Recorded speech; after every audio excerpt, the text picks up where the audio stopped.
Have you ever considered positive thinking not just as a philosophy, but as a transformative way of life? It's more than just seeing the bright side. It's about discovering inner peace amidst life's challenges, while also fostering a life of purpose and benefit to others.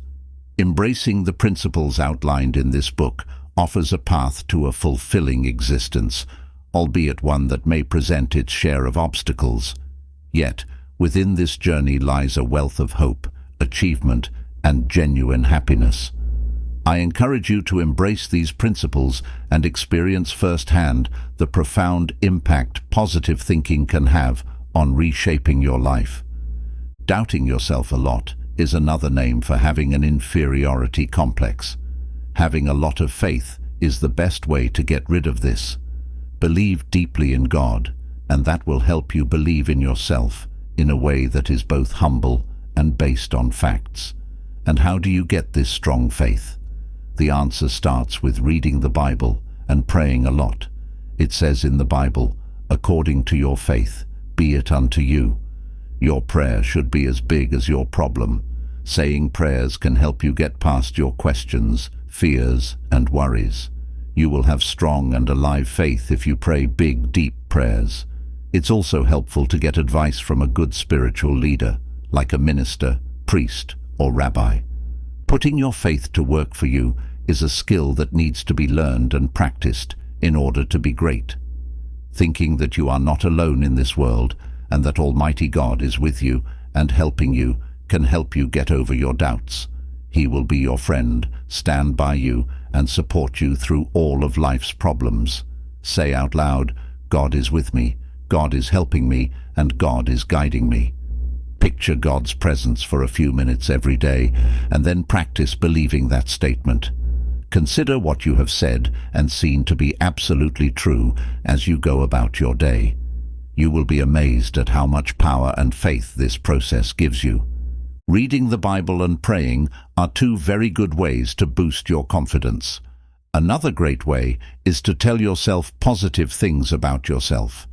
If you can't stop thinking about how insecure and inadequate you are, it's because those thoughts have been dominating your mind for a long time. That takes discipline because you need to change the way you think to something better. Even though life is busy, thinking about good things over and over can help retrain the mind and turn it into a power plant. Being able to think positive thoughts is possible, even when you are busy with your daily tasks. Let me tell you about a way that one man found. It was awful for this man to live his life because he always thought something bad was going to happen to him. There was no doubt that he felt bad about himself, and this attitude showed in his business, which was not doing well. But then he came up with a plan that got rid of all those thoughts and gave him faith in himself and in life. "I'm a traveling salesman," he shared, "and I drive around all day calling on my customers.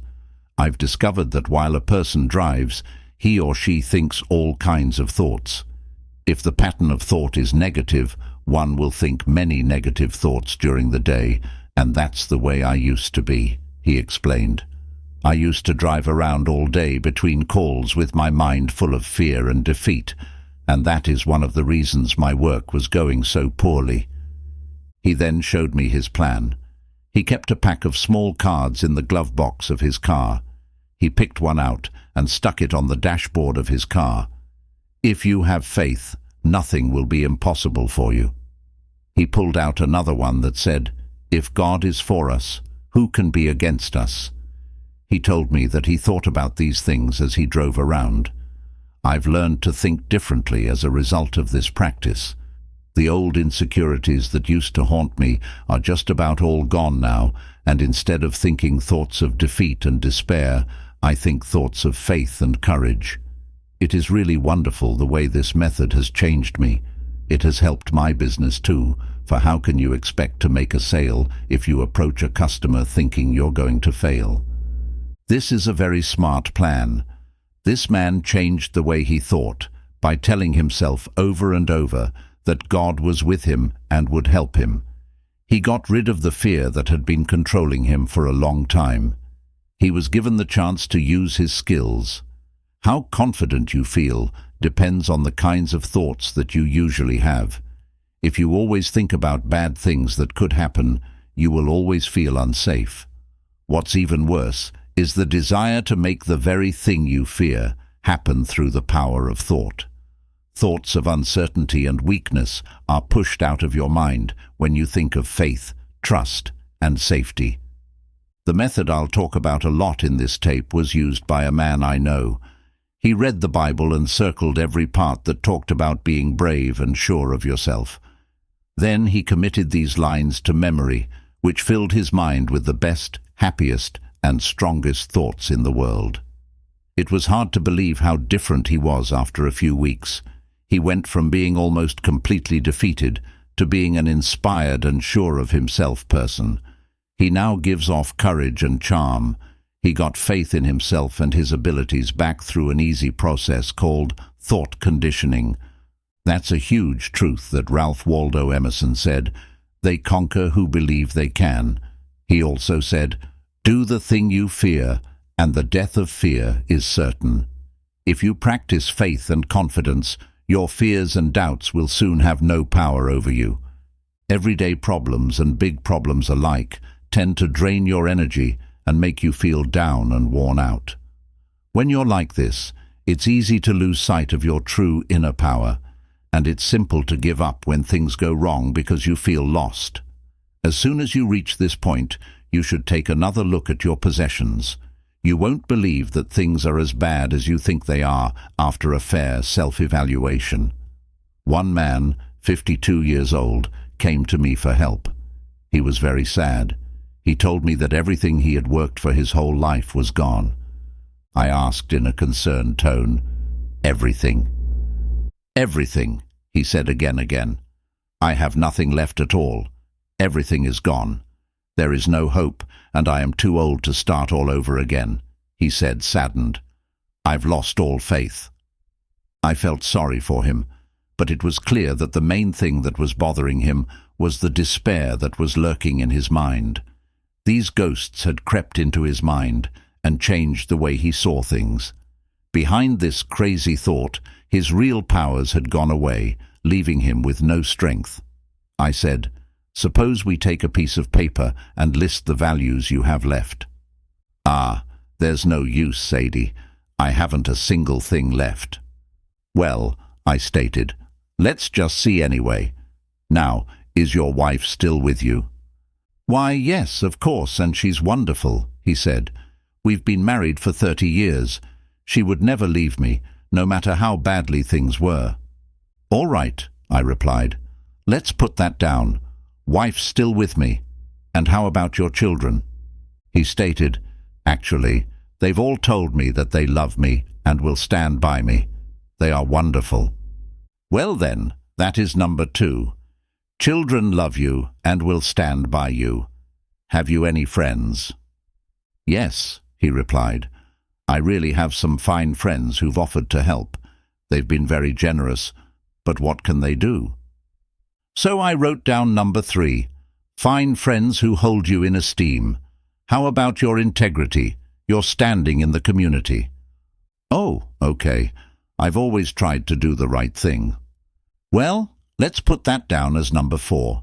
Integrity, good standing. How about your health?"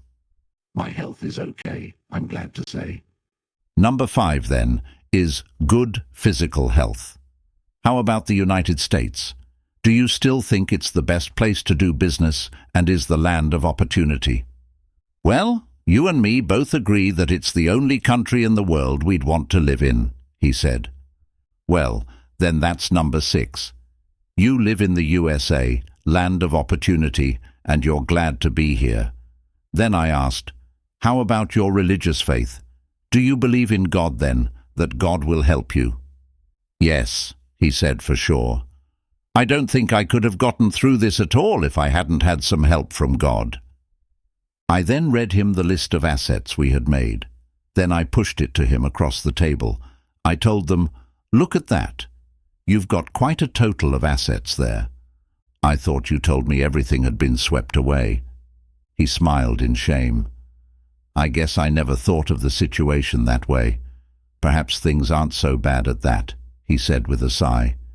Maybe I can start all over again if I could just get some confidence, if I could just get the feel of some power inside me. At some point, he did feel that way again, and he did start over. But he did that only after he changed the way he thought about things. His faith took away all of his worries and gave him more than enough strength to get through everything that was going on. He did say some very important things, like how you feel is more important than what you know. What we're facing, no matter how hard it is not as important as how we feel about it. Finding a more balanced view, with a slight lean toward the positive, is often all it takes to get through something tough. Take a piece of paper and make a list of the things that are for you, not the things that are against you. This will help you if you feel like you've lost and no longer believe you can win. If you keep thinking about forces that are against you, those forces will get stronger until they seem incredible, even though they aren't. But if you picture, support, and repeat your assets in your mind, you will get through even the hardest problem. It's possible that your inner strengths will come back to you, and with God's help, you will go from losing to winning. These 7 ideas will help you start to feel better about your own self-confidence. Picture yourself as a star in your mind. Do not let this picture fade. Hold on to it tightly. Visualize success all the time, even when things look bad. This is because your mind tries to make what it sees happen. Every time you have a bad thought about your own power, consciously think a good thought to get rid of it. In your mind, don't make hurdles bigger than they are.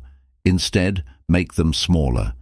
You should always see problems for what they are and not make them worse with scared thoughts. Don't be amazed by other people or try to be like them.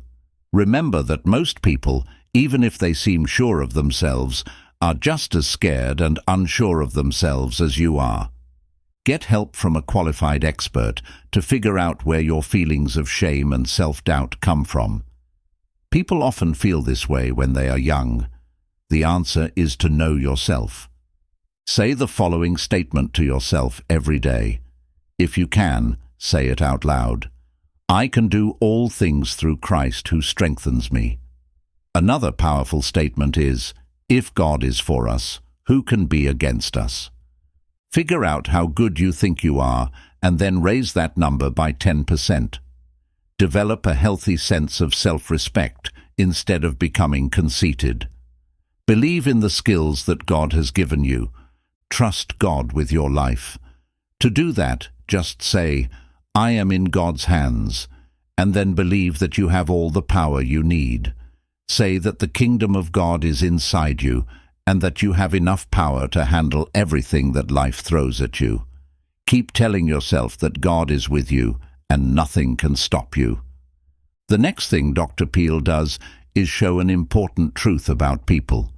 Because thoughts are real and changeable, you can think your way to failure and sadness or to success and happiness. One important thing you can do to make your own life is to learn how to use their power. A few years ago, I worked with some other people to start a non-profit magazine for motivation. At one point, our project was having a lot of money issues. To put it another way, it was almost broken. And when it looked like I couldn't go on, I called a meeting. I asked a woman who had given a lot of money to this magazine to come, hoping that lightning would hit twice in the same place. She said she would give us something more valuable than money this time, though. This caught us off guard, because we couldn't think of anything more important than money at that time. She didn't make us jump for joy when she said she would give us an original idea. We kept asking ourselves, how can we pay our bills with an idea? But it turned out that an idea was exactly what we needed to pay our bills. Every great accomplishment in history began as an original idea. First came the idea, then faith in it, and finally the way to put the idea into action. That's the way winning works. She went on, now, she continued, here is the idea. What is your present trouble? Your trouble is that you lack everything, don't you? You lack money, you lack subscribers, you lack equipment, You lack courage. And why do you suppose you lack everything? Why, simply because you're only thinking about what you lack. You are constantly thinking lack thoughts, and you have thereby created a condition of lack. She stated, if you constantly think about what you don't have, you keep creating the conditions that keep you in this state. By emphasizing only what you lack, you frustrate the creative forces that can get this project really rolling. From the point of view of getting a lot done, she said, you've been working very hard, but you haven't done the one most important thing that will give all your other efforts power. You haven't used positive thinking. To fix the problem, she told us to change the way we think and start thinking about wealth, achievement, and success instead of lack.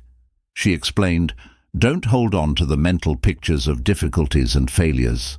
Lift your mind above them and visualize instead powers and achievements. When you elevate your thoughts into the realm of attainment, you look down on your problems rather than up at them, and thus you get a more encouraging viewpoint. Always come up over your problems mentally. Never approach a problem from below. Hints, if you ask me, she told us. She told us that the key was to picture how to solve our problem. She asked all of a sudden, how many subscribers do you need to keep this magazine going? We only had 40,000 paid subscribers at the time. I quickly thought of 100,000 people who would be interested in the magazine and told her, that's not too hard. In fact, that's easy. All you need to do is picture 100,000 people being helped by it creatively, and you'll have them. In fact, the moment you can picture them, you already have them. She then turned to me and asked, can you see 100,000 subscribers right now? Look out there. Look ahead of you. Then she asked someone else, can you see 100,000 subscribers? Even though I didn't think he would, this guy does have a creative mind, and I could tell she had him by the amazed look on his face. Her question, do you see the 100,000 subscribers, was asked again, and this time Jessie yelled, yes, I do see them. I was so excited that I asked, where are they? Point them out to me. And then I started to picture them too. Now, the woman said, let's say a prayer and thank God together for giving us 100,000 paid subscribers. To be honest, I thought that was a bit much, but then I remembered a verse in the Bible that says, and whatever you shall ask in prayer, believing, you shall receive. This means that when you pray for something, picture it and believe that if it is God's will and not something you want for yourself, then it will come true. If you find it hard to believe this story, I can promise you that our magazine business never had a shortage of anything after that. I'm telling you this because I was amazed by what happened and realized I had found a great way to win for myself. I call it the power of picturing good things. From then on, I chose to use it to solve my own problems, and every time I have, great things have happened. But whenever I don't, I miss out on great important things I learn about people. This is what the famous scientist William James said. His words, the greatest discovery of my generation is that people can change their lives by changing the way they think. This means that what you think, you will become. Get rid of all your old, worn-out thoughts if you want things to get better. Believe in faith, love, and goodness. Fill your mind with good ideas. You can change your life by going through this process. And Boss I know is the kind of guy who never gives up. He never gives up, even when things go wrong or problems arise. He just goes into every problem with a positive outlook and full faith that everything will work out. It always does too, in some strange way. He always seems to be able to make things work out. He told me a secret one day. I was at his company, which is a modern building with the newest machines and the most up-to-date ways of making things. It was a business that worked very well. I was surprised to see a worn-out old copy of the Bible on his shiny wood desk when we walked into his office, which was furnished in a very modern way. That book, he replied, pointing to the Bible, is actually the most up-to-date thing in this plant. Equipment wears out and furnishing styles change, but that book is so far ahead of us that it never gets out of date. When I went to college, my good Christian mother gave me that Bible, saying if I would read and practice its teachings, I would learn how to get through life's successes. Just to humor her, but for years, I practically never looked at it. I thought I didn't need it. Well, how stupid can you get? And I got my life in a terrible mess. He continued his story, saying, everything went wrong, primarily because I was wrong. I was thinking wrong and acting wrong. I succeeded at practically nothing, failed at almost everything. Now I realize that my principal trouble was wrong thinking. I was negative, resentful, cocky, opinionated. Nobody could tell me anything. I was filled with gripes at everybody. Little wonder I had no friends. Well, he said, one night I was going through some papers, and I came across the long-forgotten Bible. It brought up old memories, and I started to read it aimlessly. It's strange how things happen, how in just a moment of time everything can become different. As I read, a sentence leaped up at me, a sentence that changed my life. And when I say changed, I mean changed. Here is the sentence. This man quoted, "The Lord is the strength of my life. Of whom shall I be afraid?" I don't know why that one line affected me so, he went on, but it did. I now know that I was weak and a failure because I had no faith, no confidence. But when I read that line, something clicked in my mind. I guess I had what they call a spiritual experience. I decided to put my faith in God thereafter and sincerely try to do my best, following the principles laid down in the Bible. As I did so, I began to get hold of a new set of positive thoughts. In time, my old ways of thinking faded away, and these new thoughts took over and remade me. This incident illustrates an important fact about human nature, which is, you can think your way to failure and misery, but you can also think your way to success and happiness. The world in which you live is not primarily determined by outward conditions and circumstances, but by the thoughts that habitually occupy your mind. As Emerson declared, a man is what he thinks about all day long. It has been said that thoughts are things, that they actually possess dynamic power. You can actually think yourself into or out of situations. You can make yourself ill with your thoughts, and by the same token, you can make yourself well by the use of a healing type of thought. Think positively, and you create an atmosphere that nurtures the development of positive outcomes. Potential positive ideas are working in your mind. By releasing and developing these ideas, you can solve your financial problem or your business situation or anything. The practical use of your creative positive thought pattern can remake your life and you along with it. There was a time when I acquiesced in the silly idea that there is no relationship between faith and prosperity, that when one talked about religion, it should never be related to achievement, that it dealt only with ethics and morals or social values. But I came to realize that such a viewpoint limits the power of God and the development of the individual. Christianity teaches that there is a tremendous power in the universe, and that this power can and does dwell in personality. It is a power that can blast out all defeat and lift a person above every difficult situation. We have seen the demonstration of atomic energy. We know that astonishing and enormous energy exists in the universe. This same force of energy resides in the human mind. Nothing on earth is greater than the human mind in potential power. The average individual is capable of much greater achievement than he or she has ever realized. When you actually learn to release your potential power, you will discover that your mind contains ideas of such innovative and creative value that you need not lack for anything anymore. By the full and proper use of your power, stimulated by God's power, you can make just about anything of your life, anything you will pray for and work for. So, I tell you what, look deeply into your mind. Amazing wonders are there. Here is a method that will help creative thoughts to flow freely from your mind. First, quiet your mind so that inspirations may rise from its depths. Believe that God is now, this minute, helping you. Form a picture in your mind of your life as it should be. Believe in it, pray about it, work at it, never give up on it. Organize your life on a spiritual basis so that God's mighty principles really go to work within you. You will find that here is one of the greatest laws in the universe, and it's stated in 3 words: believe and succeed.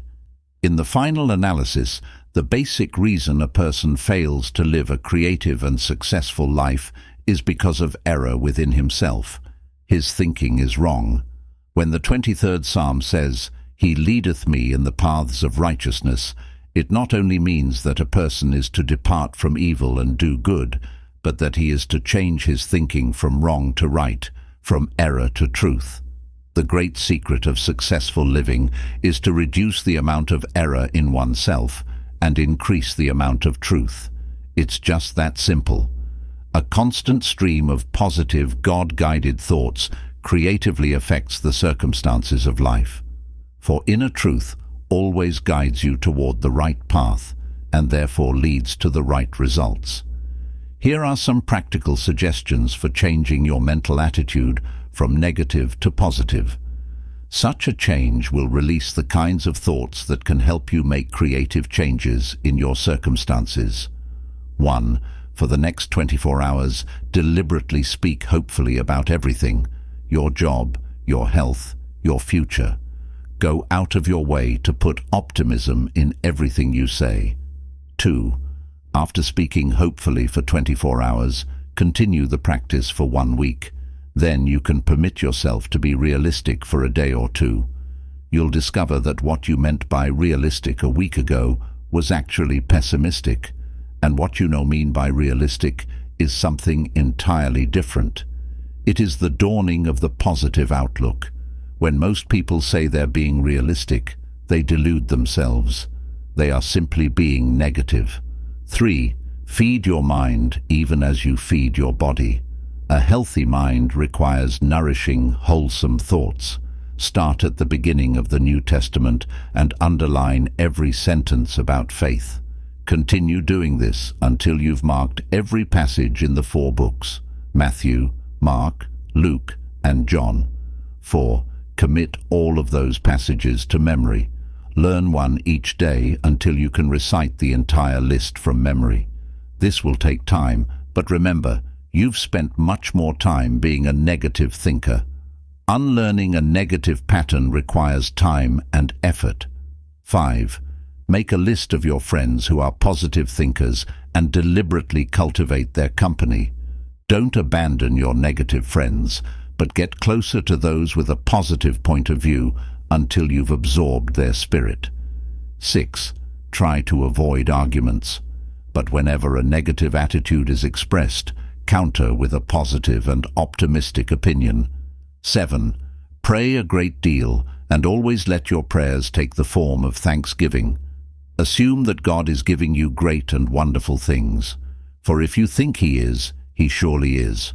God will not give you any greater blessing than you can believe in. Remember, according to your faith, be it unto you. We've all had problems from time to time, and for some of us, they've been so large, we're tempted to think that no power on earth can save us. You'll see that some people don't look at things that way. They've found there is an answer to every problem. There is a power that can help: prayer. Personally, I believe that prayer is a sending out of vibrations from one person to another and to God. The entire universe is in vibration. The air is filled with vibration. There are vibrations even in the molecules of a table. The reaction between 2 human beings is in vibration. When you send out a prayer for another person, you are activating the forces of a spiritual universe. You transmit from yourself to another person a sense of love, helpfulness, support, a sympathetic, powerful understanding. In this process, you awaken the creative vibrations through which God brings to pass the good things you pray for. Prayer power is a manifestation of energy. Just as there are scientific techniques for the release of atomic energy, so are there procedures for the release of spiritual energy through prayer. Tension and other related troubles can result from a lack of inner harmony, but it is remarkable how prayer restores the harmonious functioning of body and soul. It appears that even the aging process can be held in check by prayer. You need not lose your vital energy or become weak and listless just because of accumulating years. Nor is it necessary for your spirit to sag or become dull. Prayer can actually freshen you up every evening and send you out renewed every morning. And of course, if prayer is driven deeply into your subconscious, you can receive guidance in problems. If you haven't experienced this power, perhaps you need to learn some new techniques of prayer. It is important to realize that you're dealing with the most tremendous power in the world when you process that most effectively opens your mind to God. Any method which stimulates the flow of God's power into your mind is highly creative. If you've been praying in a certain manner, even if it's brought blessings, which it doubtless has, perhaps you can pray even more profitably by varying the pattern and by experimenting with fresh prayer formulas. One man I know opened a small business in New York City a number of years ago. He characterized his first establishment as a little hole in the wall. He had only one employee. In a few years, this man moved into more extensive quarters. It became a very successful operation. As he described it, his method of business was to fill the little hole in the wall with optimistic prayers and positive thoughts. He declared that hard work, positive thinking, fair dealing, right treatment of people, and the proper kind of praying always gets results. This man, who certainly has a creative and innovative mind, worked out his own formula for solving his problems. It's a curious formula, but I have practiced it myself, and I know it works. 1. Set priorities. 2. Imagine what you want to happen. 3. Make it happen. When he talked about prayer eyes, he meant a daily system of creative prayer. When he had a problem, he talked it over with God in a very simple and direct way. He didn't talk to God as if he were a huge, scary being. He saw God as being with him, in his office, at home, on the street, in his car, always close by, as a partner and close friend. He took the Bible's advice to pray without ceasing seriously.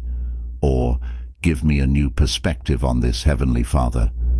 Eventually, God's presence took over his mind, and eventually, his unconscious thoughts. He put his daily life and work first, and picturing is how he prays creatively. We have all seen that people who think they will be successful usually end up being successful, and people who think they will fail usually end up failing. When either failure or success is pictured, it has a strong tendency to become fact. To make sure something good happens, pray about it and test it according to God's will. Then, picture it happening in your mind. Hold that image firmly in your consciousness, and a woman became aware she and her husband were drifting apart. Theirs had been a happy marriage, but the wife became preoccupied with social affairs, and the husband had gotten super busy. Before they knew it, the old-time close companionship was gone. Then one day, she discovered his interest in another woman. At this, she lost her head and became hysterical. When she consulted her minister, he listened to her tale and then turned the conversation to herself. She admitted that she had become self-centered, sharp-tongued, and nagging. She then confessed that she had never felt herself the equal of her husband. Her sense of inferiority had made her retreat actually into antagonism. The minister suggested that she create an image of herself as capable and attractive. He whimsically told her that God runs a beauty parlor and that faith techniques could put beauty on a person's face and charm and ease in their manner.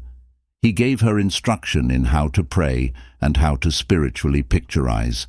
He also advised her to hold a mental image of the goodness of her husband and of being once again in harmony and companionship with him. She was to hold this picture tenaciously with faith. Soon after this, her husband informed her that he wanted a divorce. She had conquered herself enough by now to receive this request with calmness. She replied that she was willing if he wanted it, but suggested they defer the decision for 90 days. If he still wanted a divorce at the end of this period, she would cooperate with him. Night after night, he went out, and night after night, she sat at home. But now she pictured him as seated in his old chair. She painted an image of him there, comfortably reading as in the old days. She visualized him puttering around the house, painting and fixing things as he used to do. She visualized the two of them playing golf together and taking hikes as they once did. She maintained this picture with steady faith, and one night, what do you know, there he actually sat in his old chair. She looked twice to be sure that it was the reality rather than the picturization, but perhaps a picturization is a reality, for at any rate, the actual man was actually there. After that night, he still went out occasionally, but more and more frequently, he sat in his chair. Then he began to read to her, as in the old days. Finally, one sunny Saturday afternoon, he asked, "What do you say to a game of golf?" It was a nice few days until she realized it was the 90th day. That night, she quietly told Bill, "This is the 90th day."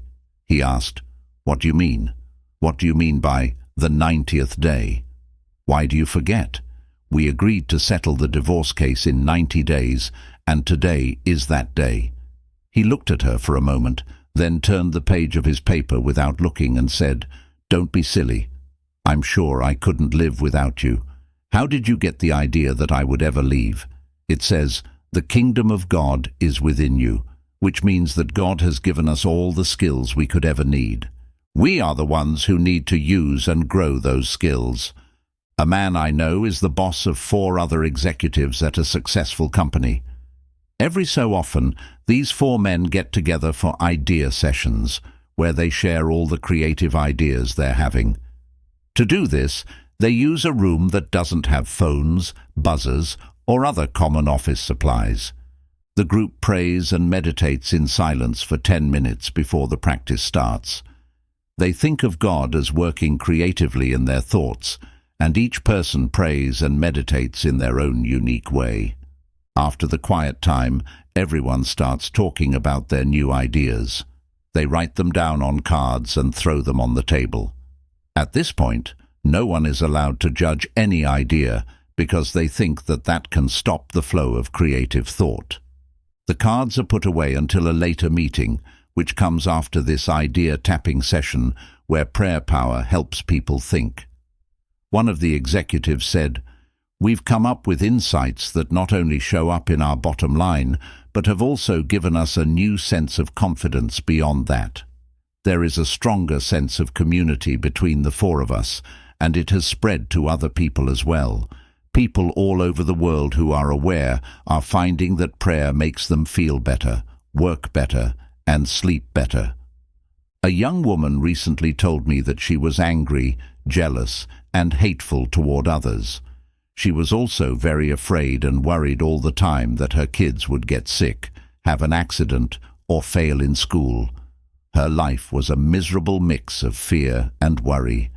I told her that creative prayer could change her life. I suggested that she pray every day when her kids got home from school and make. She believed in prayer, even though she wasn't sure at first. This is what she wrote to me. "My biggest step forward came when you told me that every day is a good day if you pray. Every morning when I woke up, I started to practice the idea of confirming that this would be a good day. Since then, I can say for sure that I haven't had a bad or upsetting day. Strangely, my days haven't been any easier or less stressful than they ever were. Small things still bother me, but they don't seem to be able to bother me as much as they used to. I start my prayers every night by writing down all the little things I'm thankful for that made my day better. I'm sure that this habit has trained my mind to remember the good things and ignore the bad ones." I haven't had a bad day in 6 weeks and have refused to let anyone make me sad. I really believe that people find a lot of power every day through prayer. The following are 10 ideas for making your prayers more powerful. Set aside some time every day to think about God. Don't say anything, just think about Him. This will open your mind to God. Pray out loud and use everyday words. Tell God everything that's on your mind. Use your own language. Say prayers as you go about your day, whether you're at your job, on the train or bus, or anywhere else. Close your eyes to block out the outside world for a moment. When you pray, don't always ask for something. Instead, say that God is helping you and spend most of your prayers thanking Him. When you pray, believe that God will hear your wishes and protect and love the people you care about. When you pray, never think something bad. Only good thoughts work. Say that you are ready to do what God wants. Ask for what you want, but be ready to accept what He gives you. It might be better than what you asked for. Practice having the mindset that you can trust God with everything. Ask for the strength to do your best, and then trust that God will handle the rest. Pray for people who have hurt you or who you don't like. Anger is the first thing that gets in the way of spiritual power. Write down names of people you want to pray for. The more you pray for other people, especially strangers, the more the power of prayer will work for you. How do some people always seem to have extra energy for everything they want to do? What's their secret? In this lesson called Tune into the Infinite, Dr. Peel talks about where all energy comes from and how to use its infinite power. A Major League Baseball pitcher once played a long game in over 100-degree heat. He lost several pounds from all the hard work, and at one point in the game, he was very tired. But this man had a special way of getting his energy back. He would read from the Old Testament over and over again. But those who wait on the Lord will renew their strength. They shall mount up with wings like eagles. They shall run and not be weary. And prayer can change not only how we feel, but also how much energy we have. How we think we feel physically has a real effect on how we actually feel. If your mind tells you that you're tired, your nerves and muscles will accept that as fact. On the other hand, if your mind is really interested in something, you can keep doing it forever. In the same way, our spiritual life works through our thoughts, especially when we're praying. As a man who is full of life and energy puts it, I go to church every week to recharge my batteries. This is a good idea. God is the source of all energy, including atomic energy, electrical energy, and spiritual energy. In fact, all energy comes from the Creator. The Bible says, He gives power to the weak, and to those who have none, He increases strength. This is how the Bible describes life's process of energizing and re-energizing. When we think about God, the same kind of energy flows through us that makes the world new and springtime come again every year. When we're in spiritual contact with God, divine energy flows through us and automatically renews the original act of creation. It's like an electric clock that keeps running until it's unplugged. Then it stops because it's lost contact with its power source. We can access an endless source of power, and from this source we can get energy for both our bodies and minds.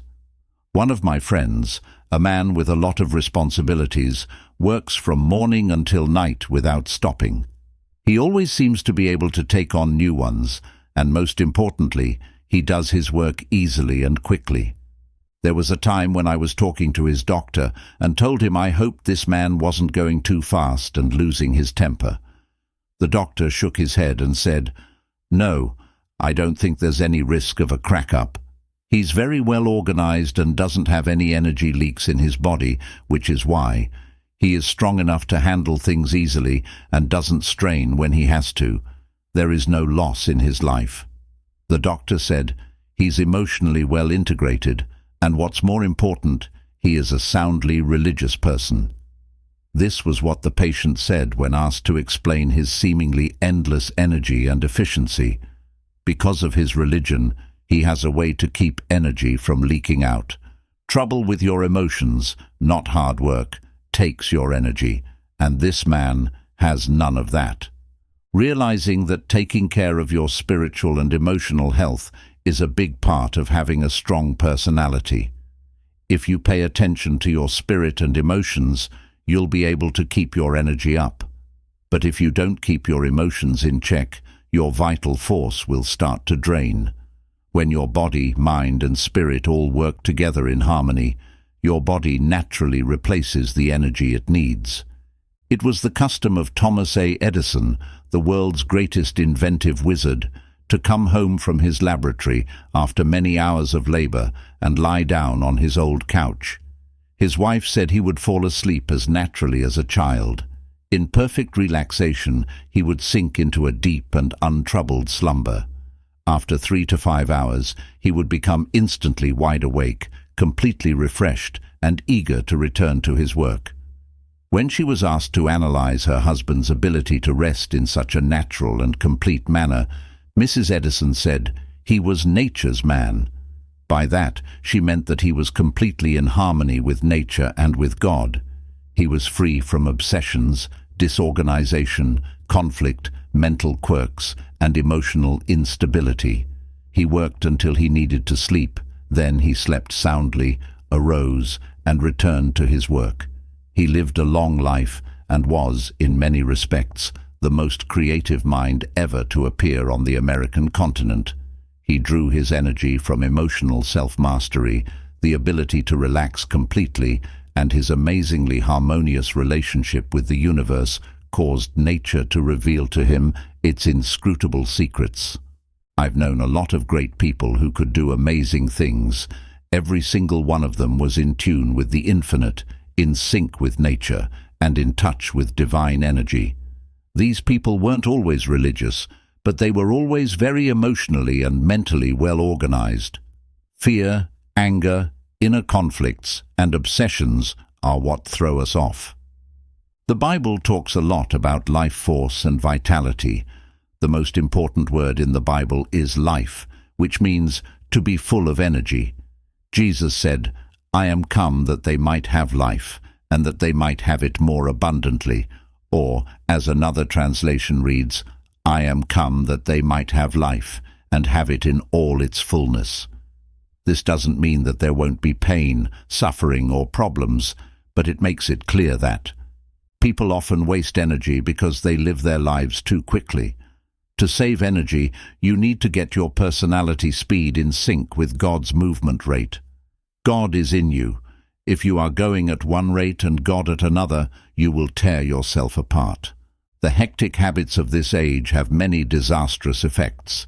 Everything is speeded up, and for that reason, many people feel unnecessarily tired. The solution is to get into the time synchronization of Almighty God. One way to do this is by going out on some warm day and lying down on the earth. Get your ear close down to the ground and listen. You will hear all manner of sounds. You will hear the movement of the spheres, the wind and the trees, and the murmur of insects. You will discover presently that there is in all these sounds a well-regulated tempo. You cannot get that tempo by listening to traffic in the city streets, for it is lost in the confusion of sound. You can get it in church, where you hear the word of God and the great hymns. Truth vibrates to God's tempo in a church, but you can also find it in a factory, if you have a mind to. To get yourself in tune with the rhythm of God, first allow yourself to relax physically. Then conceive of your mind as also relaxing. Then visualize the soul as becoming quiescent and pray as follows. Dear God, you are the source of all energy. You are the source of energy in the sun, in the atom, in all flesh, in the bloodstream, in the mind. Then practice believing that you do receive energy. Of course, stay in tune. For some people, nothing really matters because they're not interested in anything. Their own worries, wants, and hates are more important than all the crises in human history. Someone famous gave 7 talks that day and still had energy to spare. When I asked him why he wasn't tired, he said, "I believe everything I said in those speeches. I'm enthusiastic about my convictions, and that's the secret." He was on fire for something. He was pouring himself out, and you never lose energy and vitality in so doing. You only lose energy when life becomes dull in your mind. When you're doing nothing, your mind gets bored, and then you feel tired. But you don't have to be tired. Get interested in something. Get absolutely enthralled in something. Throw yourself into it with abandon. Get out of yourself. Be somebody. Do something. Don't sit around moaning about things, reading the paper saying, "Why don't they do something?" A person who is busy doing something is not tired. The more you focus on something bigger than yourself, the more energy you will have. You won't have time to think about your problems and feel down. Another frequent cause of diminishing energy is staleness. The pressure, monotony, and unceasing continuity of responsibilities dull the freshness of mind which a person must have to approach his work successfully. During such dry periods, you have to expend much more energy to do with difficulty what you once did with comparative ease. A solution for this state of mind was employed by a businessman, the president of the board of trustees of a certain university. A professor who had once been outstanding and extraordinarily popular began to slip in teaching ability and in the power to stimulate his students. It was the verdict of the students, as well as the private opinion of the trustees, that this teacher must either recover his former teaching abilities or it would be necessary to replace him. The professor was told that the board of trustees was giving him a 6 months leave of absence with all expenses paid and with full salary. There was only one stipulation, that he go away to a place of rest and give himself over to gaining a complete renewal of strength. The Lord invited him to use a cabin which he himself owned in a wilderness setting and made the curious suggestion that he take no books except one, the Bible. He suggested that the professor's daily program be walking, fishing, some manual work in the garden, and an extended period of reading the Bible. He encouraged the professor to memorize as many passages as possible in order to saturate his mind with the great words and ideas which the book contains. He said, "I believe that if you spend 6 months outdoors chopping wood, digging in the soil, reading the Bible, and fishing in deep lakes, you will become a new man." The professor agreed to this unique proposal. His adjustment to this radically different mode of life was an easier one than he or anyone who knew him expected. In fact, he was surprised to find that he actually liked it. After he became accustomed to active outdoor living, he discovered it had an immense appeal for him. He missed his intellectual associates and his reading for a while, but forced back upon the Bible, his only book, he became immersed in it. To his amazement, he found the Bible to be, as he put it, a library within itself. In the pages of the Bible, he found faith, peace, and power. In 6 months, he was a new man. When he returned to teaching, his colleagues and students found him a person of compelling power and exciting inspiration. His staleness had gone, and the old-time energy returned. The spiritual retreat caused his power to surge again and renewed his zest for living. Here are some ideas for giving yourself more energy and vitality. Remember that how you think you feel physically has a real effect on how you feel. Tell yourself often that you have strong resources inside you. It is said, "He gives power to the weak and strength to those who have none." This is a statement that can help you tap into this endless source of energy. Keep in touch with spiritual energy and live in balance with nature. People who don't have fear, anger, inner conflicts or obsessions have a lot of energy because they don't waste their valuable emotional resources. Get excited about something. A lot of the time, people are tired because they're not excited about anything outside of their small group of hobbies. Get your spirit refreshed by getting away from your daily tasks. Bring a Bible with you. The world is getting more and more chaotic, making it harder to find inner peace. However, calmness is necessary for both physical and mental health. In this section, A Peaceful Mind Generates Power, you will learn about one of the most important traits of a successful and happy person, peace of mind. How often have you complained about how badly you slept the night before, that you went to bed with a headache? Emptying your thoughts is the first method that is suggested. There are times when I really feel like I need to clear my mind of all the negative emotions that I have, like fears, hates, insecurities, regrets, and guilt. Just trying to do this can help me feel better. For example, have you ever felt relieved after telling someone you trust about your problems? Daily silence is a good way to do this.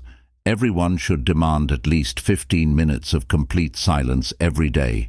Find the quietest place possible and sit or lie down. Do not talk, write, or read. Think as little as possible. Picture your mind as the surface of a body of water and see how close you can get to being so still that there isn't even a ripple. Once you've reached this state, start to listen for clues. I once led a religious service on an ocean liner on its way to Hawaii. During my speech, I suggested that people who were worried should go to the stern of the ship. Imagine taking each anxious thought out and dropping it into the water, and watch it disappear in the wake of the ship.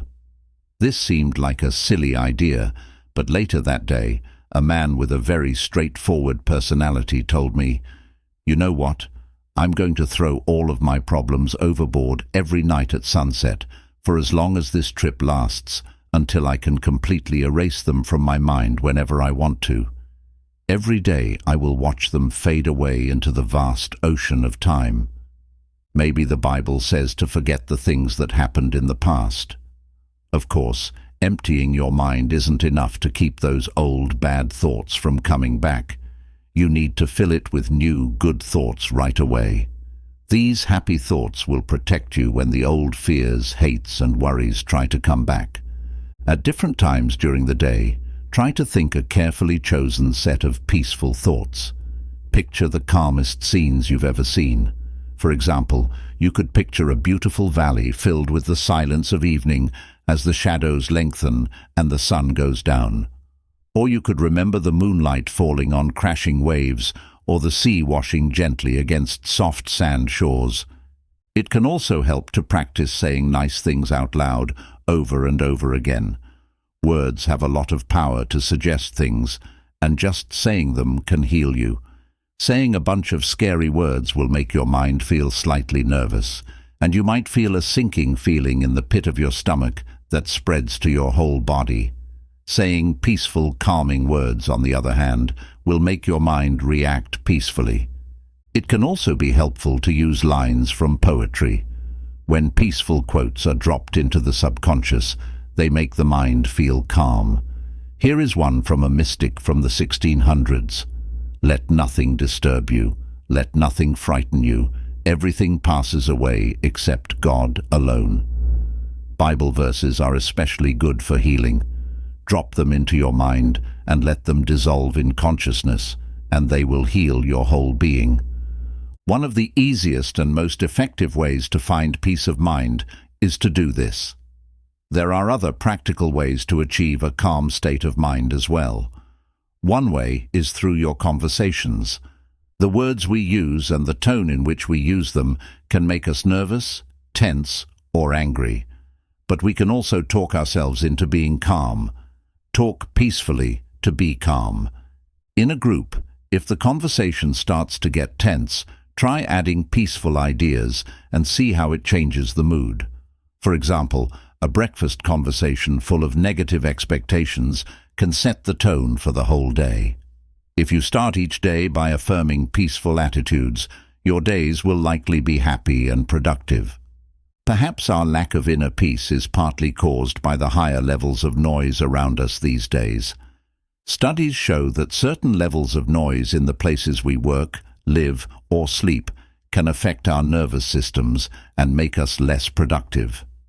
Despite what most people think, we probably never fully get used to some noises. Our subconscious minds hear them over and over again, no matter how familiar they become.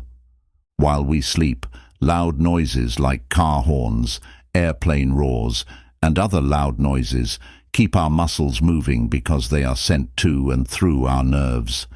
This keeps us from getting a real rest. On the other hand, practicing silence is healing, soothing, and healthy, and the sense of rest that comes from it is of the utmost value. Another thing I want to talk about is the search for inner peace. A lot of the time, I see people who don't have it because they're punishing themselves. At some point in their lives, they did something wrong and now they feel terrible about it. Sometimes these people have asked God to forgive them, and we all know that He always does. But there's something strange about human nature that makes it so that, in order to feel better, he thinks he needs to do more. He believes that working hard will help him deal with his guilt. A doctor told me that many of the nervous breakdowns in his practice were caused by patients feeling guilty and trying to make up for it by working too much. The patients then blamed their breakdown on being too busy, not on feeling guilty. In this situation, you can find peace of mind by letting go of the guilt and the stress it causes. I met this high-stressed, hard-driving, and very nervous businessman at a quiet resort hotel. I saw him sitting in the sun on a deck chair and told him I was glad to see him relaxing in such a beautiful place. He replied nervously, "I have no business being here. I need to get a lot of work done at home. I'm under a lot of stress, and I can't sleep because I'm nervous and jumpy. My wife told me I had to stay here for a week. Doctors say that good thoughts and rest can fix everything that's wrong with me. But how the heck do I do that? I'd do anything to calm down inside." We talked for a while, and it became clear that he was always afraid that something bad was going to happen. He had lived for years, fearful that something bad would happen to his wife, his kids, or his house. It wasn't hard to figure out what was wrong with him. It came from childhood insecurities and later guilty feelings. His mother always thought something bad was going to happen, and he believed her. After we were done talking, I stood for a moment next to his chair. There was no one else there, so I asked him, "Would you like me to pray with you?" He nodded, so I put my hand on his shoulder and prayed, "Dear Jesus, heal this man now just like you healed people in the past and gave them peace. Forgive him completely and help him forgive himself. Set him free from all his sins and let him know that you didn't hold them against him. Set him free from all of them. Afterward, let your peace fill his mind, his soul, and his body." He looked at me with a strange face and then turned away because tears were in his eyes. After some time, I saw him again in New York. He told me, "Something happened to me that day that you prayed for me." He added, "Healing." This man now goes to church every week and reads the Bible every day. He follows God's rules and is very driven. This man is healthy and happy, and he has peace in his mind and heart. Here are some techniques that might help you find peace of mind. You should set aside 15 minutes every day to be alone in a quiet place and sit or lie down. Try not to think about anything during that time. Let the silence bring you feelings of peace and beauty. Practice focusing on a certain set of peaceful thoughts every so often during the day. Picture your past as a painting from which you can pick out the calmest times you've ever had. Let your mind wander to those scenes until you feel like you are there and soaking up the peace. Repeating beautiful words out loud is a good method to use. Words have powerful suggestion powers, and just saying them can heal you. Bible verses are especially helpful for healing. Just think about them and let them dissolve in your mind, taking the place of negative thoughts. If your daily schedule is crazy, it's more important than ever to remember that peace of mind is key to getting things done, no matter what you do.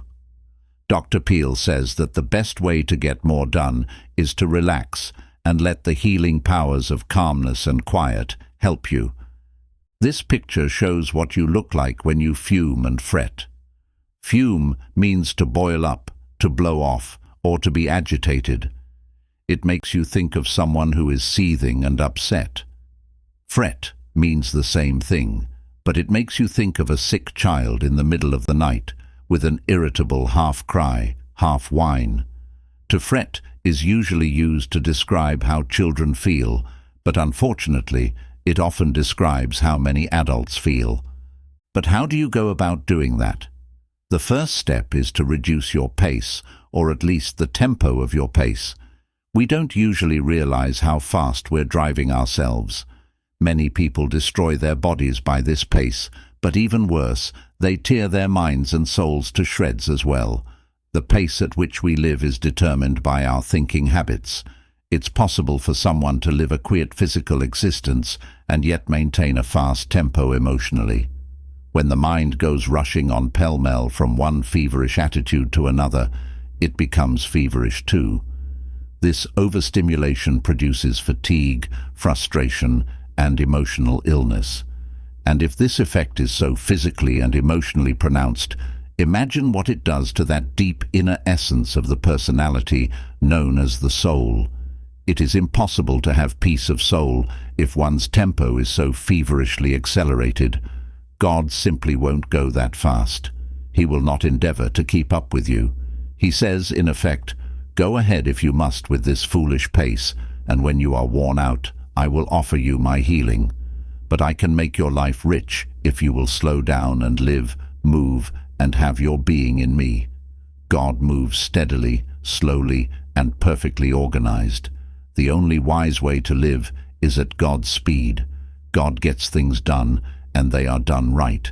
He doesn't rush, and he's peaceful, so he is very productive. We are offered the same peace. "Peace I leave with you, my peace I give unto you."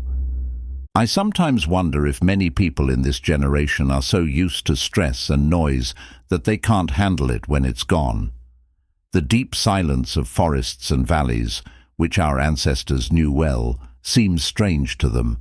It seems like the pace of their lives doesn't allow them to enjoy the wonderful places in nature that offer peace and quiet.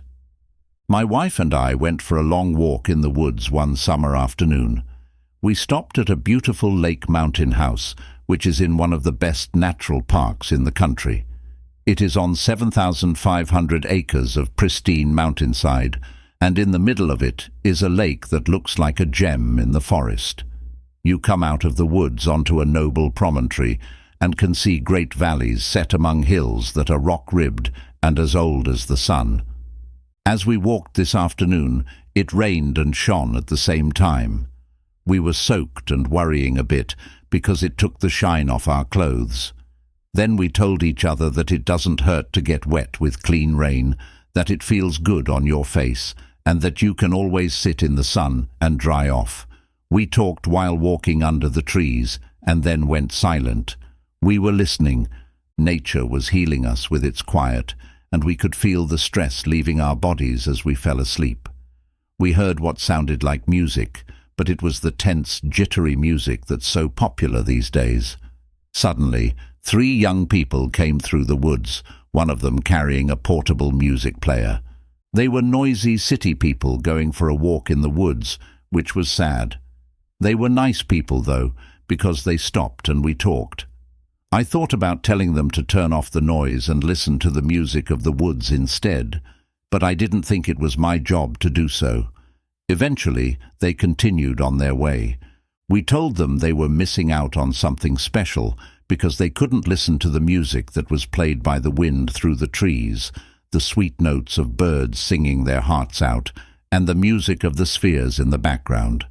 Remember what Jesus said, "Come away to a desert place and rest for a while."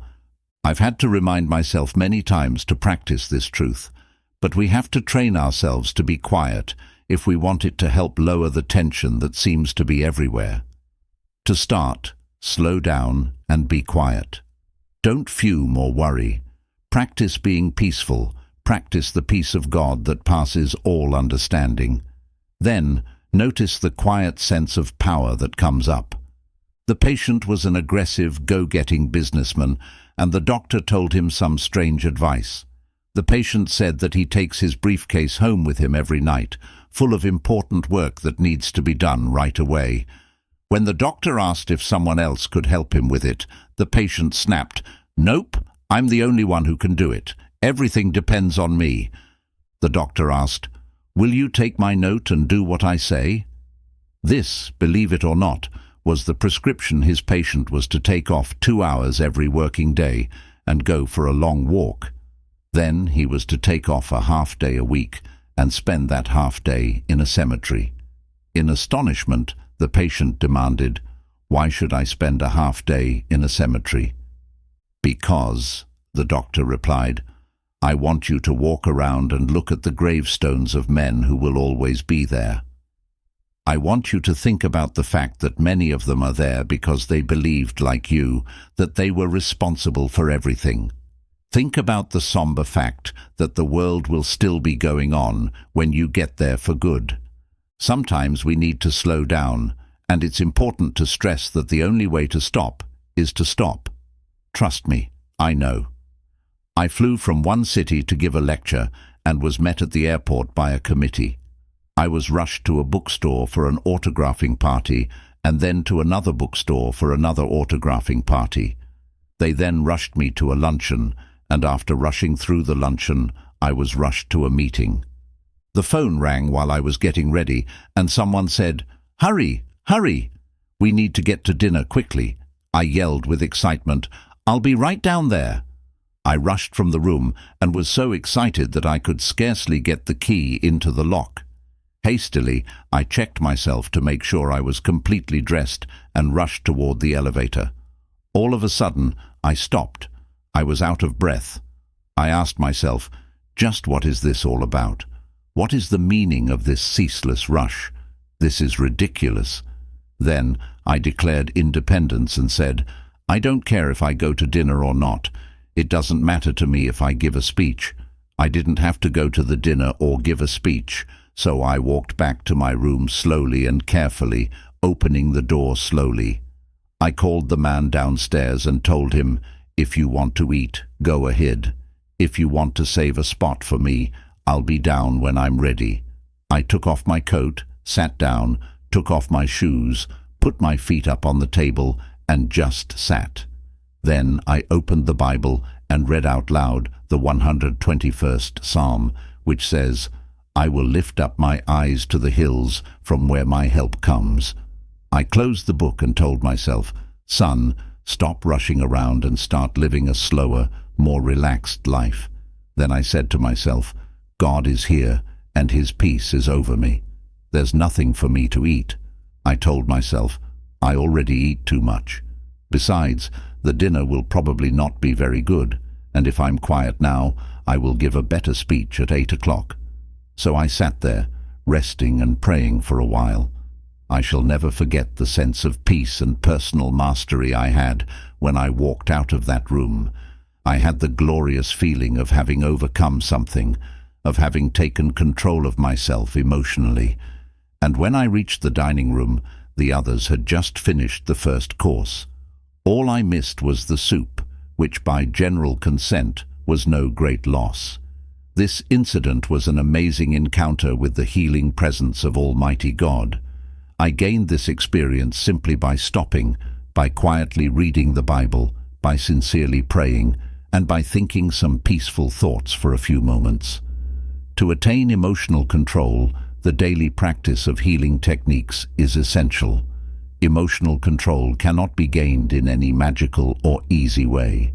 The only sure method is by working at it regularly and by developing creative faith.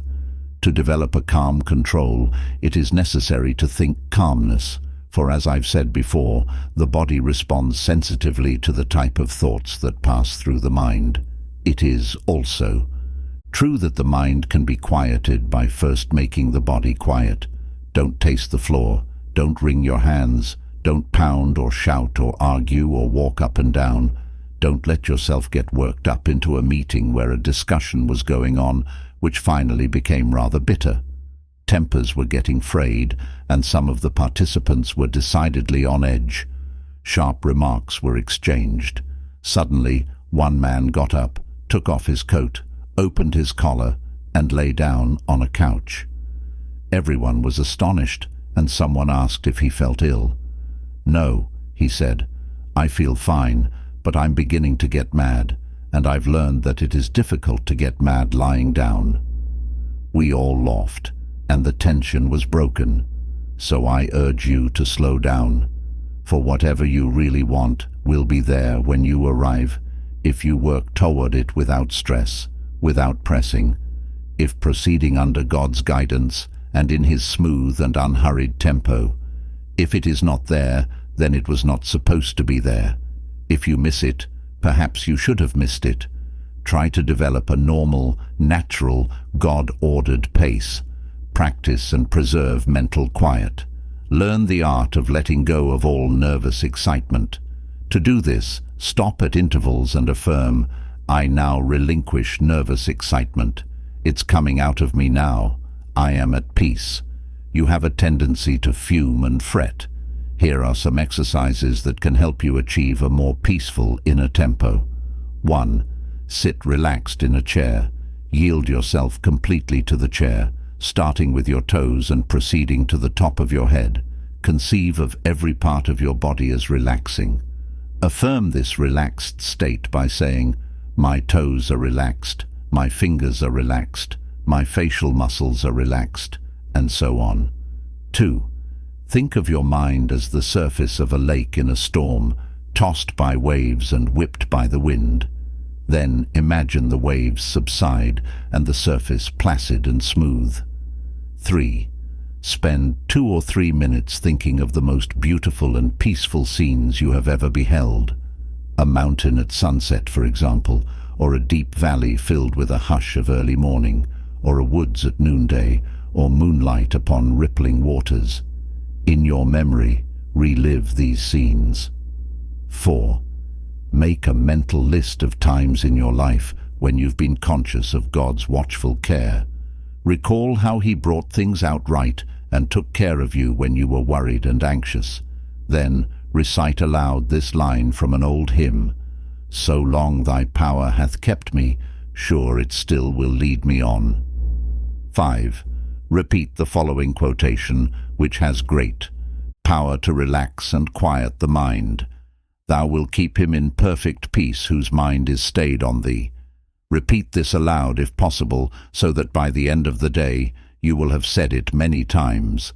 Conceive of these words as active, vital substances that permeate your mind and send a healing balm to every area of your heart and mind. The connection between the mind and the body is a subtle but powerful one. Emotional turmoil can sap your energy, reduce your efficiency, cause poor health, and of course, steal your chances for happiness.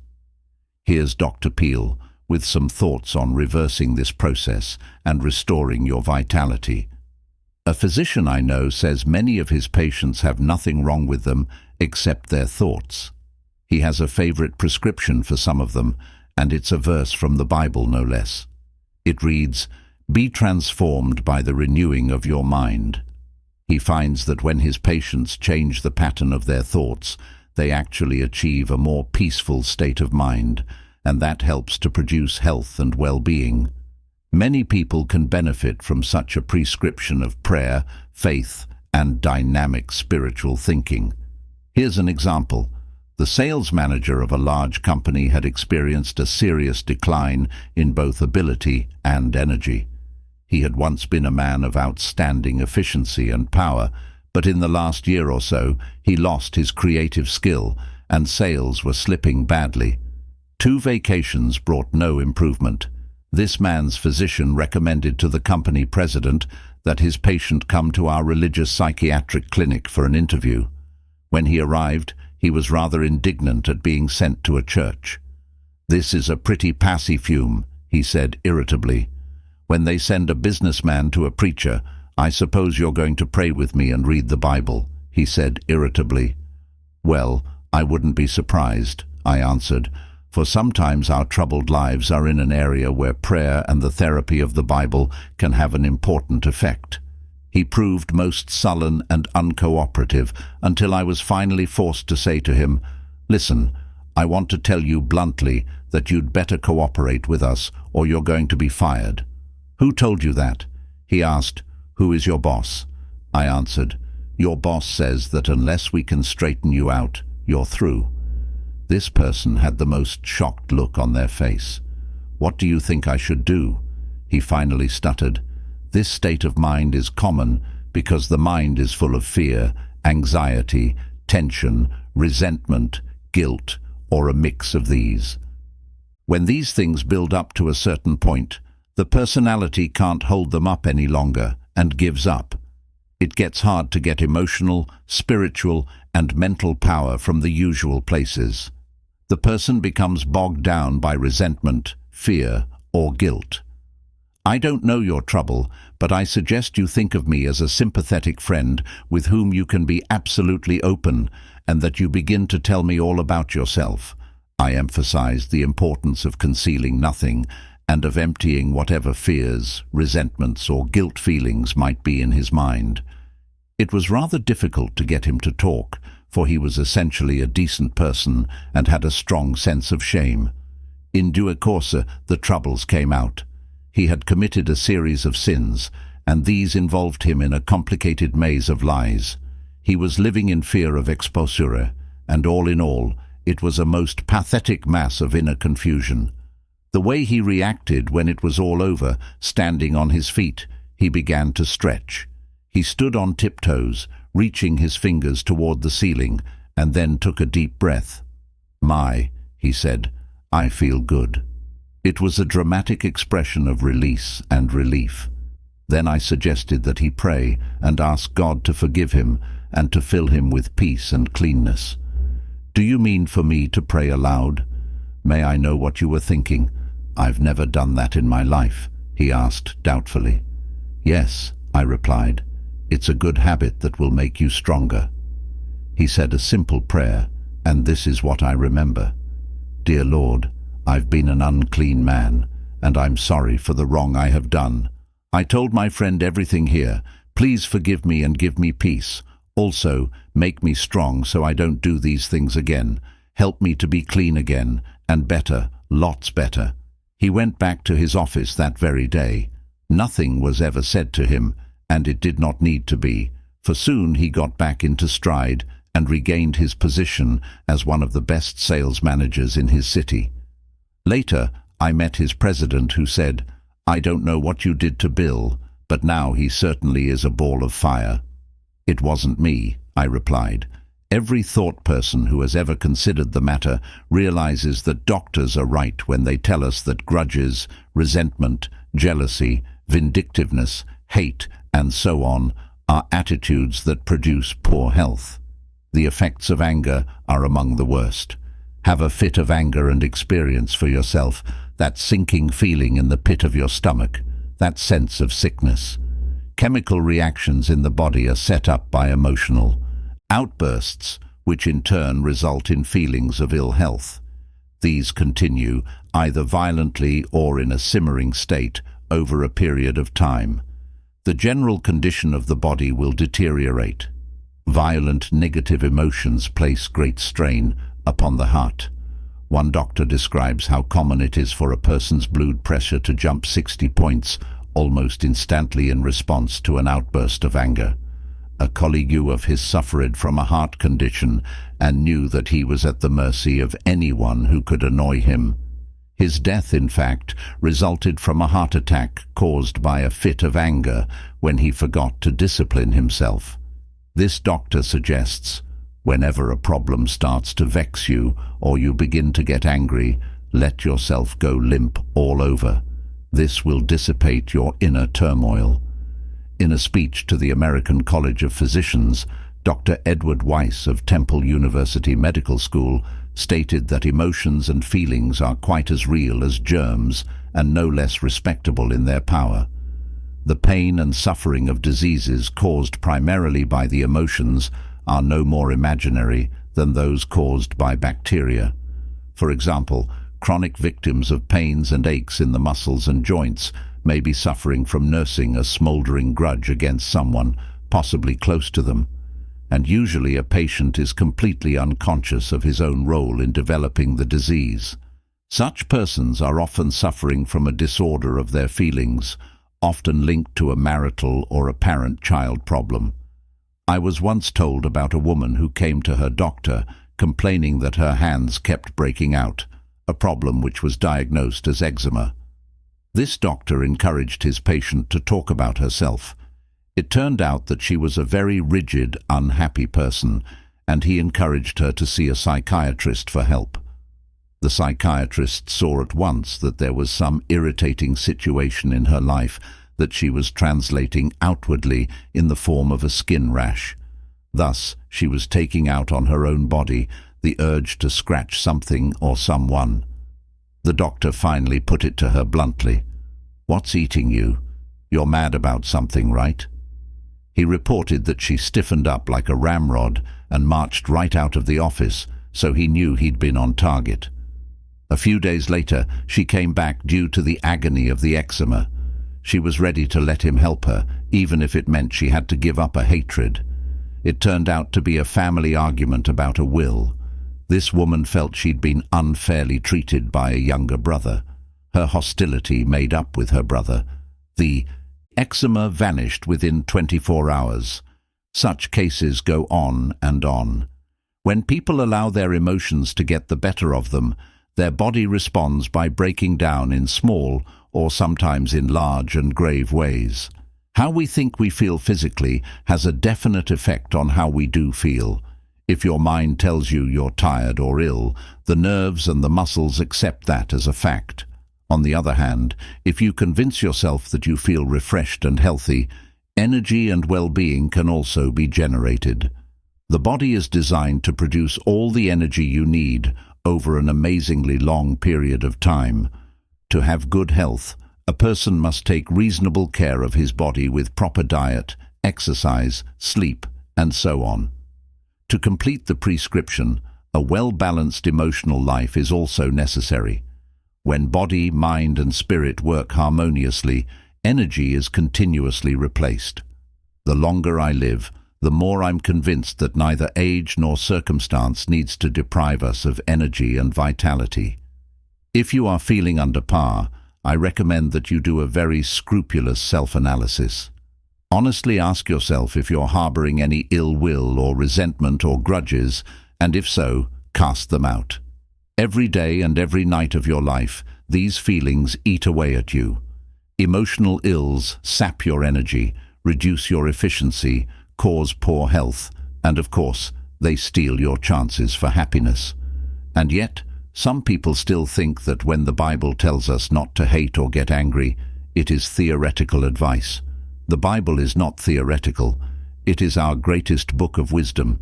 It is filled with practical advice on living and on health. Since irritation, anger, hate, and resentment have such a powerful effect on our health, what is the antidote?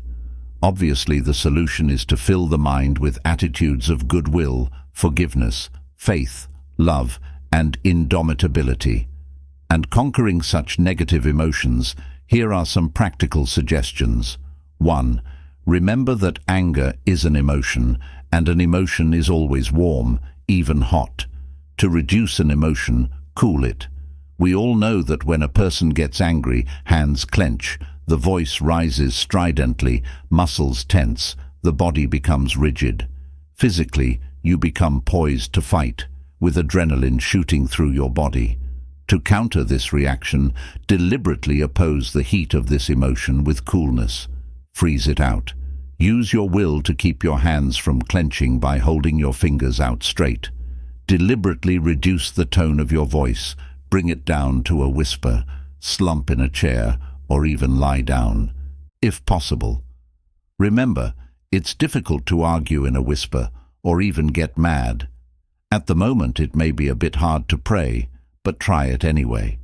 At least conjure up a picture of God in your mind, and try to think of him, angry as you are. You can't do it, and the effort will serve to puncture you.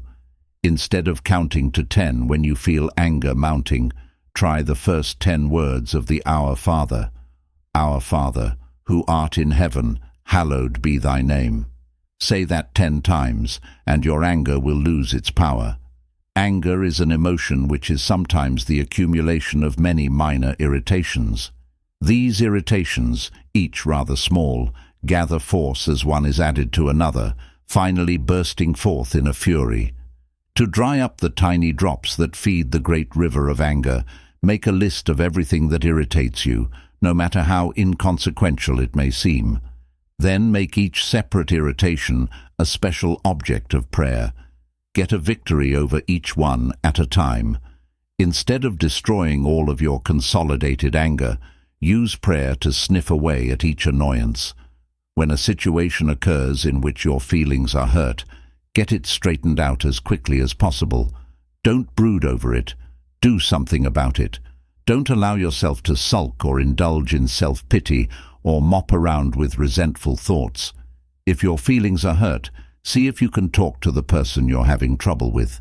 Try to resolve the situation right away so the incident doesn't get distorted or out of proportion. Put some spiritual iodine on the hurt by saying a prayer of love and forgiveness. Allow the grievance to drain out of your mind. Go to someone you trust and pour it out until not a vestige of it remains within you. Then forgive. For people who hurt your feelings, continue this until you feel the malice fading away. You may have to pray for quite a while to get this. A little prayer may be, "The love of God fills my heart." Then add this line, "The love of God for that person who has hurt me floods my soul." Pray this and mean it. Take the advice of Jesus literally when he said to forgive 70 times 7. That comes to 490 times. Before you have forgiven a person that many times, you will be free. Worry can have a devastating effect on your physical and emotional health.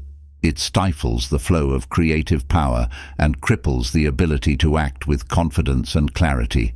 But there is a remedy for overcoming fear. Here is Dr. Peel. Reduced to its simplest form, what is worry? Basically, worrying is a bad mental habit that hurts you.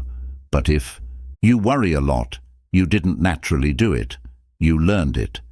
You can also get rid of worry, just like any other habit or attitude. A well-known doctor says that worry is the biggest problem in the world today. Fear is the worst thing for people's personalities, professionals say. Worry is the most subtle and damaging of all diseases in humans, and thousands of people are sick because of it. Because these people can't get rid of their worries, they've turned their issues inside out, which is bad for their health in many ways. An old Anglo-Saxon word that means to choke is where the word worry comes from, which shows how destructive it is. In a dramatic way, putting your fingers around your throat and pressing hard would stop the flow of blood and air. This is what you do to yourself when you worry about things over and over again. It looks like the person who worries is not going to live as long as the person who learns to deal with his fears. A study of about 450 people who lived to be 100 years old found that the following factors helped them live long and happy lives. 1. They had things to do. 2. They always did things in a moderate way. 3. They ate something light and simple. 4. They had a lot of fun in life. 5. They went to bed and got up early. 6. They didn't have to worry or be afraid, especially of dying. 7. They were calm and had faith. Someone might say, "I'm almost sick with worry," and then laugh and say, "But I guess worry never really makes you sick." But they are wrong. Stress can make you sick. What's wrong is that we worry about our bodies, brains, thoughts, and every other part of ourselves. The cells, tissues, and organs all show the effects of worry and fear, no matter what makes them sad or scared. Do not give up, though. There is a solution that will definitely help. You can get over your fears. The first thing you need to do is believe you can, because with God's help, you can do anything you think you can. So, here's a real thing you can do every day to get rid of unnecessary worry. Practice clearing your mind every day. This is something I will say over and over because it is very important not to think about your problems while you sleep. This mental cleansing should ideally be done before going to bed at night. The last 5 minutes before going to sleep are very important because that's when the mind is most open to suggestions. It tends to take in the last thoughts that a person has while they are awake. After that, your thoughts go into your mind while you sleep. Fearful thoughts can block the flow of mental and spiritual power, so letting go of them is an important part of getting rid of worry. But if you get rid of these kinds of thoughts every day, they won't build up. If you want to get rid of these thoughts, you could use creative thinking to picture yourself clearing your mind of all fear and worry. Watch how little kids play the game of kissing away a hurt feeling to see how creative they can be. Imagination is more than just making up stories. The word imagination comes from the verb imager, which means to picture in one's mind. Imagineering is the process of using mental pictures to create real-life events, and it works amazingly well.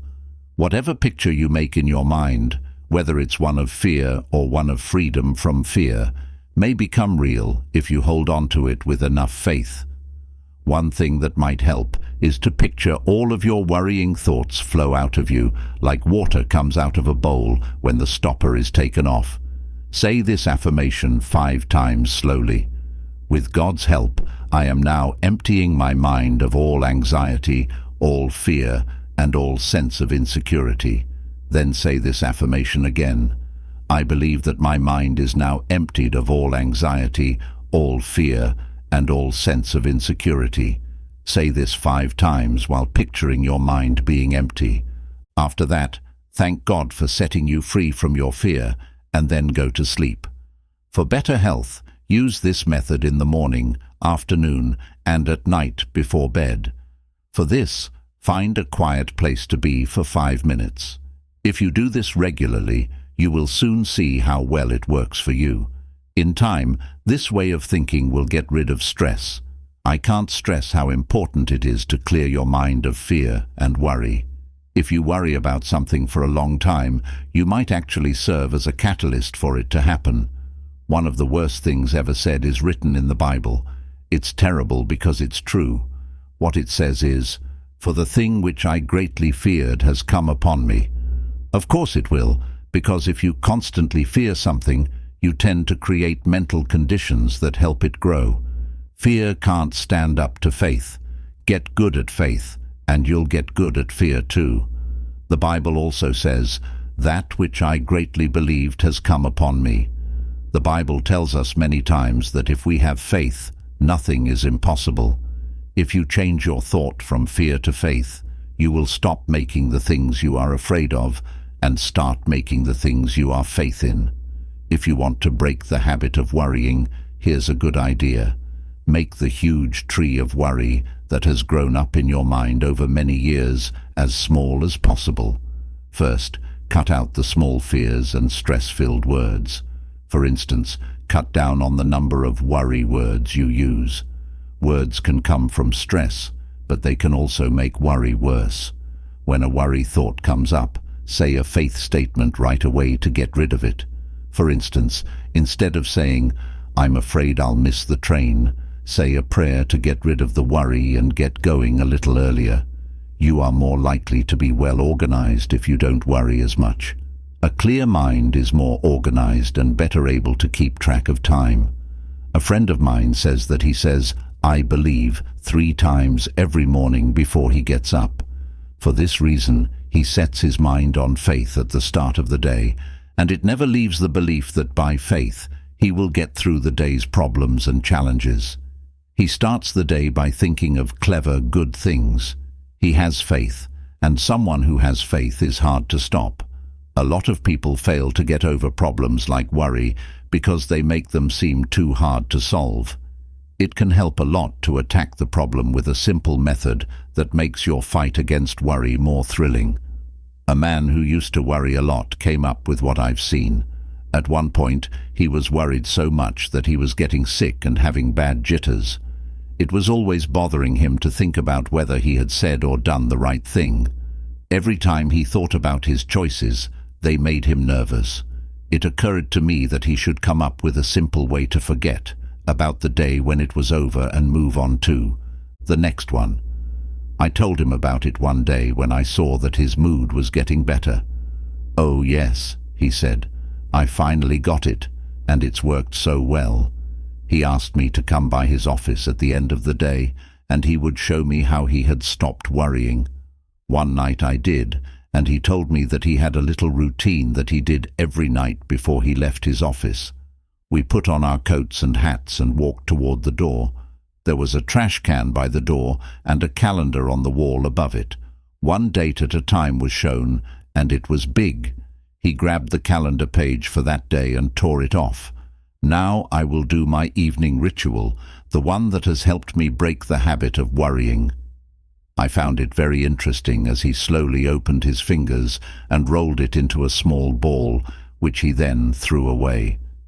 After that, he shut his eyes and moved his lips. As we walked down the street, I asked, "Could you tell me what you said in that prayer?"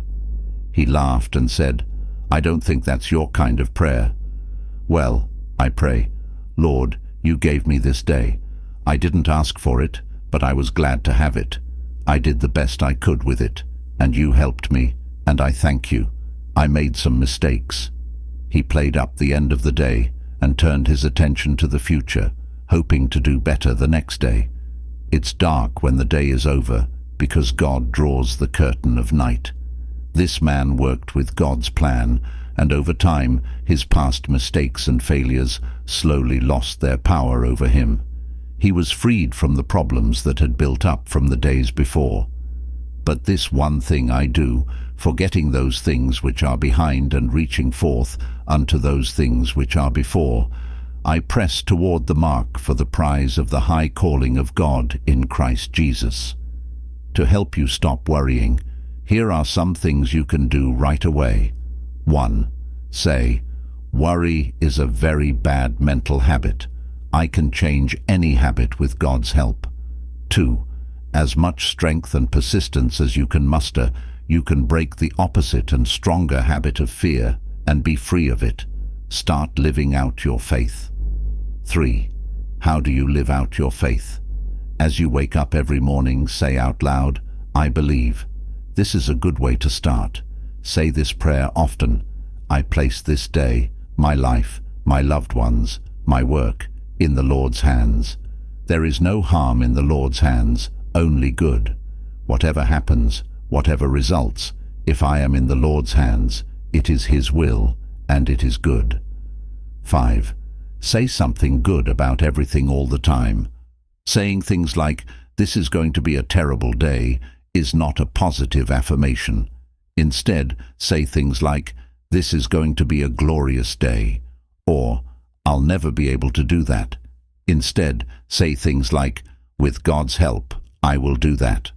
Bring some hope into every talk you have. When a group of people talk negatively, it can make everyone else in the group feel bad. But you can get rid of that sad mood by talking up instead of down. This will make everyone feel hopeful. According to 7, one reason you're a fighter is that your mind is full of dark, scary, and defeatist thoughts. Mark every Bible verse that talks about faith, hope, and happiness to fight these. Write each one down.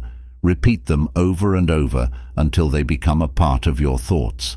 Then, your mind will give you back what you gave it, which is hope instead of worry.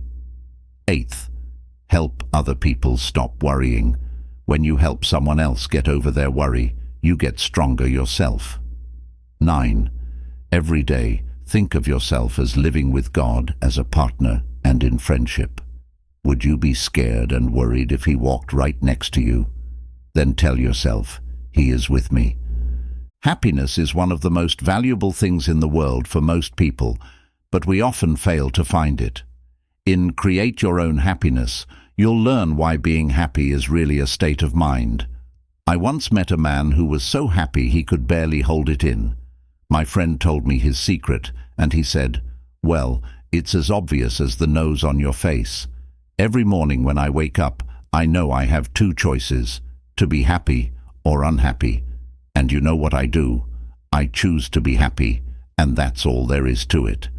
That may seem like a simple answer, but I remember that Abraham Lincoln, who no one could accuse of being simple, said that people were pretty much as happy as they made up their minds to be. Another thing that might be easy to find is a way to be sad. Just pick being unhappy. You will definitely be unhappy if you keep telling yourself that things aren't going well and that nothing is good enough. You can be sure you will have your choice if you tell yourself, "Life is good, things are going well, I choose happiness." Kids know how to be happy a lot better than most adults do.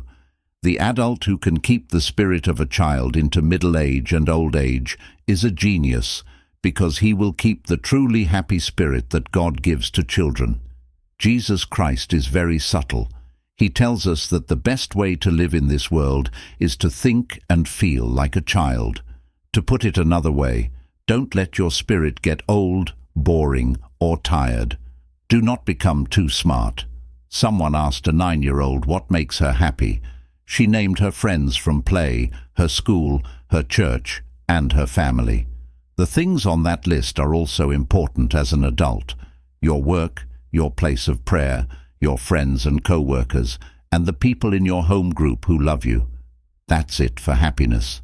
The happiest time of your life is when those few other things make you happy happen. Seeing streetlights reflected in a river, smoke rising from a chimney, the moon in the clouds, red velvet, a swallow flying, water being cut at the bow of a boat, a fast train rushing by, a builder's crane lifting something heavy and looking into deep, clear water. Something of the most beautiful things in the world can be seen in these things. Love the little things in life, have the heart of a child, keep your soul clean, and live a simple spiritual life. Sad to say, for many people, being unhappy is the most common emotion they feel. But since everyone wants to be happy, something needs to be done about all this suffering. We have little to no power over many of the real problems that come up in our lives. It would be silly to make our own even more. But the truth is that our thoughts and emotions make us either happy or unhappy from the things that happen in life. We can make ourselves unhappy just by thinking about it, saying things like, "Everything is going to turn out badly," or "Other people are always getting what they don't deserve," or "How come I never get what I want?" On a regular basis makes us unhappy. Feelings of anger, hate, fear, and worry make us even less happy. That being said, how can we make ourselves happy if we cause so much of our own unhappiness? An event that happened on one of my train rides might help me find the answer. 6 of us were shaving in the men's room one morning. As usual, being so close together after a night on the train made this group of strangers not feel good. There wasn't much talking, and what there was mostly mixed up. Then a man with a big smile walked in. He greeted us all with a happy "good morning," but we all grunted back. There was a happy tune going through his head as he shaved. It was getting on some men's nerves, and one of them finally said in a mocking way, "You look pretty happy today. Why all the cheer?"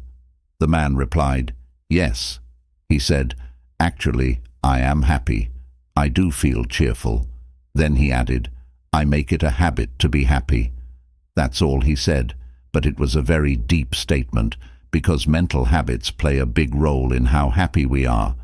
The book of Proverbs, which is a collection of wise sayings, says it another way. He who has a joyful heart has a feast all the time. A happy life comes from a happy habit, and since we can form habits, we have the power to make our own happiness. You should write down some good thoughts and think about them several times a day. If a bad thought comes to you, stop it right away, consciously reject it, and think of something good instead. Lie in bed for a few minutes every morning before getting up. While you think about the day, Picture all the good things that you expect to happen. Enjoy their joy. The way you think about things will help them happen that way. If you say that things can go well that day, that doesn't mean they will. In fact, help make it happen. This means that you will attract all the big and small things that will make things bad. And then you'll ask yourself, why does everything go wrong for me? What's wrong with everything? Instead, try this plan tomorrow. As soon as you wake up, say out loud 3 times, "This is the day that the Lord made. I will rejoice and be glad in it."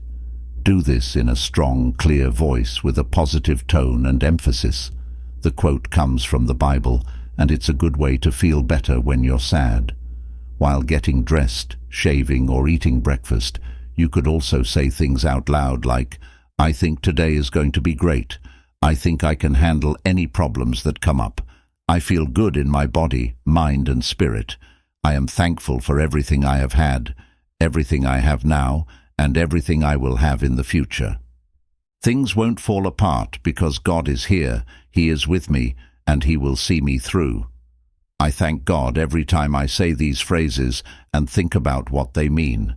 Starting your day in a good mood will change the rest of it. But it's not enough to just do these important things.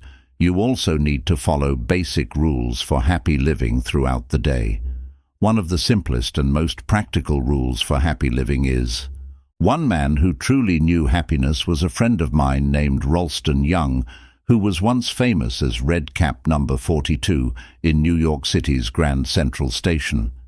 This man carried bags for a living, but his real job was living the spirit of Christ. As he carried a person's suitcase, he tried to share a little Christian fellowship. He carefully watched the customer to see if there was any way he could give them more courage and hope. One day he was asked to take an elderly lady down to her train. As he wheeled her into an elevator, he noticed there were tears in her eyes. He asked the Lord how he could help her, and the Lord gave him an idea. As he wheeled her off the elevator, he said with a smile, "Ma'am, if you don't mind my saying so, that is a mighty pretty hat you're wearing." She looked up at him and said, "Why, thank you. And I might add," he said, "that sure is a pretty dress you have on. I like it so much." This appealed to her, and despite the fact that she wasn't feeling well, she brightened up and asked, "Why in the world did you say those nice things to me? It's very thoughtful of you." "Well," he said, "I saw how unhappy you were. I saw that you were crying, and I just asked the Lord how I could help you. The Lord said speak to her about her hat. The dress," he added, "was my own idea." When he asked her if she didn't feel well, she told him that she was in constant pain. She asked him, "Do you know what it's like to be in pain all the time?" Ralston replied, "Yes, ma'am, I do. A long time ago, I lost an eye, and it hurt like a hot iron day and night. But you seem to be happy now. How did you do it?" she asked. "Prayer, ma'am, just by prayer." She asked softly, "Does prayer, just prayer, take away your pain?" Ralston replied, "Well, maybe it doesn't." It had been a year, and one night at the station, a young woman came to see the guy. She stated, "I bring you a message from the dead. Before she died, my mother told me to find you and to tell you how much you helped her last year when you took her to the train in her wheelchair. She will always remember you, even in eternity, for you were so kind and loving and understanding." The young woman cried out in her sorrow. Ralston just stood there and looked at her. Then he told her, "Don't cry, missy. Don't cry. You shouldn't cry. Instead, say a prayer of thanksgiving." She was shocked by his answer, so he continued, "Why? Because many people become orphans much younger than you. You had your mother a long, long time, and besides, you still have her. You will see her again. She is near you now, and she will always be near you. Maybe she is with us right now, as we talk." The sobs stopped, and the tears dried. It made both the girl and the mother feel better when Ralston was kind. In this huge stop, where thousands of people were walking by, they both felt the presence of God. It was God who motivated the red cap to spread love in this way. Some people say that where there is love, there is God. We could add that where there is God and love, there is happiness. So practicing love is one of the most important things you can do to be happy. During my trips across the country, I've been lucky enough to meet more and more truly happy people. The people in this picture have been using the methods I'm going to talk about. A big, strong, good-looking man recently asked me to go to a party after I finished a lesson. I have to say that the way he talked about it didn't sound at all like my style of party. If I did it, I was afraid it would get in the way of everyone else's plans, so I started to make excuses. He told her, "Oh, don't worry. This is your type of party. You'll have the time of your life." I went with my boyfriend and a friend, and he put me in touch with a lot of happy, excited people. There wasn't a bar where I looked. My host was shocked when I said that these people must have stopped somewhere before coming here. Stop somewhere? Why don't you understand? These people have got the spirit, all right, but not the kind of spirit you're thinking of. I'm surprised at you. Don't you realize what makes this crowd happy? They've found it as a living, vital, honest-to-goodness reality. Yes, they've got the spirit all right, but it isn't the kind that you get out of a bottle. They've got the spirit in their hearts. Then I realized what he meant. There weren't any religious or stiff people in this group. There were business people, lawyers, doctors, teachers, and other important people in that town, as well as some regular people. They were having a great time talking about God in the most normal way possible. As they talked, they shared stories about how spiritual power had changed their lives. People who think it's silly to think that religious people can't laugh and have fun should have been at that party. As I drove home that night, a Bible verse kept going through my mind. In him was life, and the life was the light of men. That was the light I saw on those happy people's faces, an inner light that shone outward, that came from a spiritual something that they had taken home with them. Being alive means having energy, and it's clear that these people got their energy from God by having faith in him and in themselves. They found the power that makes people feel good about themselves. Some extra happiness in your life. Here are some ideas.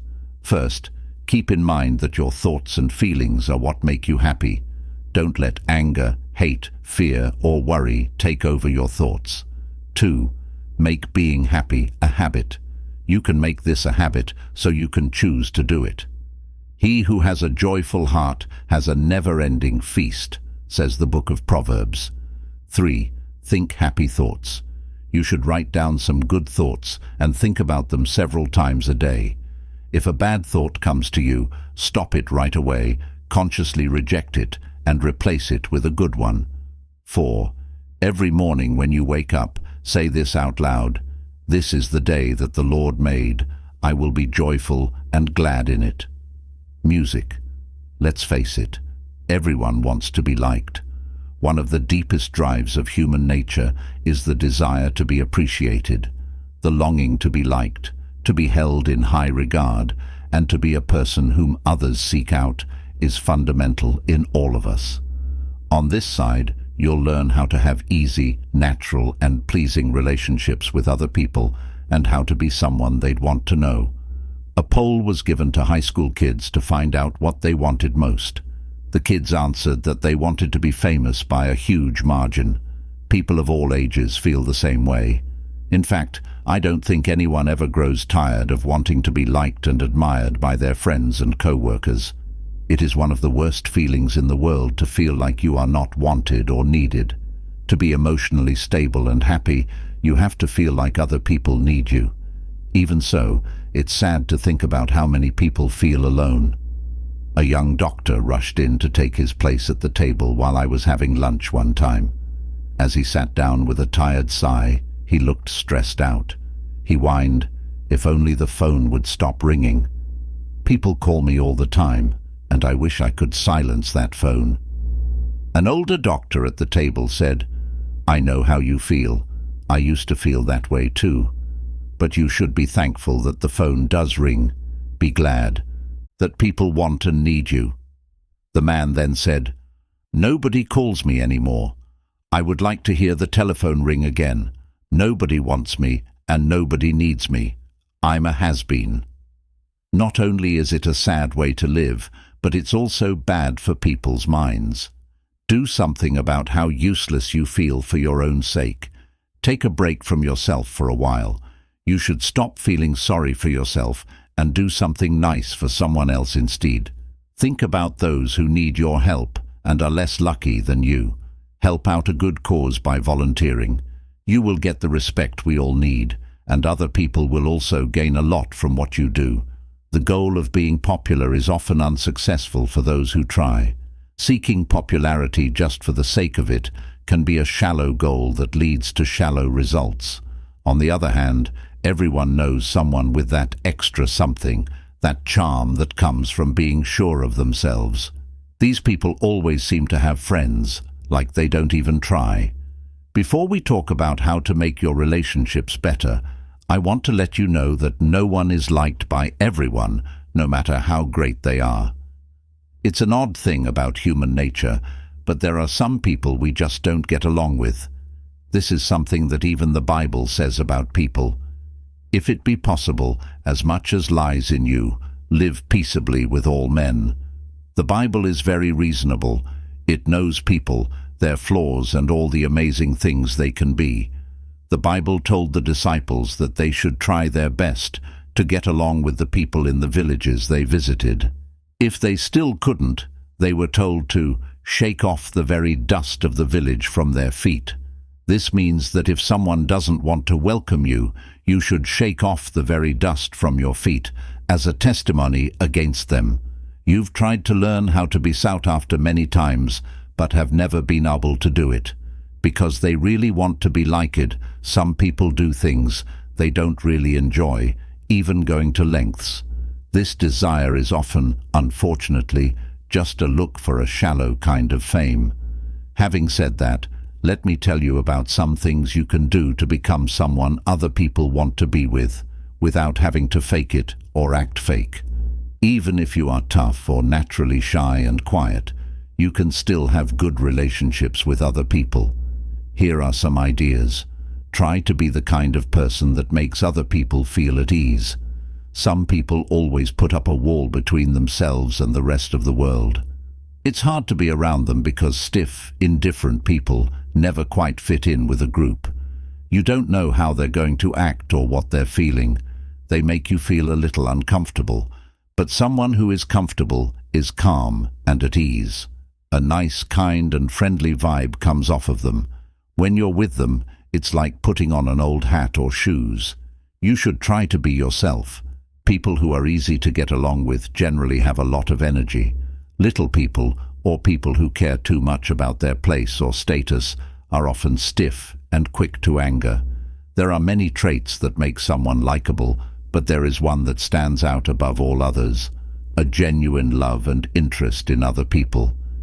If you're having trouble with relationships, you might want to look at the parts of your nature that make it hard to get along with other people.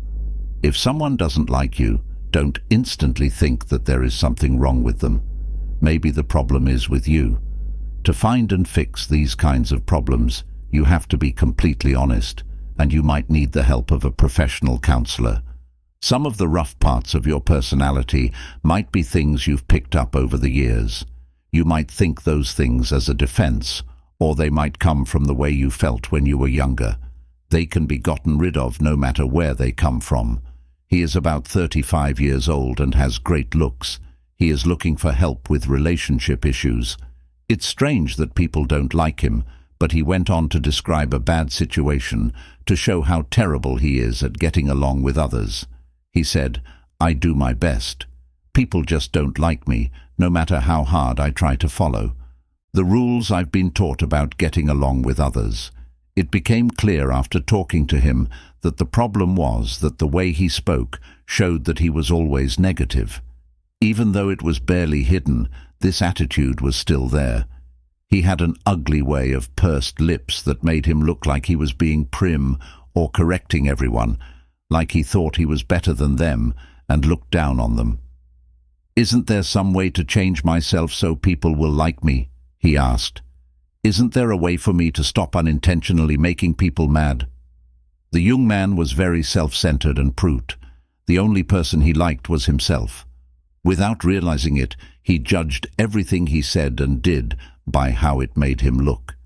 People made him angry, and he picked on them in his mind.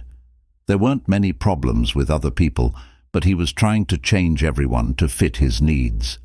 People knew this without realizing it, and in their heads they put up walls against him. He was mean to people in his thoughts, so it made sense that he was mean to people in his actions. Even though he was polite and didn't act rude or mean, people unconsciously found him cool, so they avoided him. They were right to do this, because he already felt that way about them. He liked himself too much, so he put down other people to boost his own confidence. He had too much love for himself.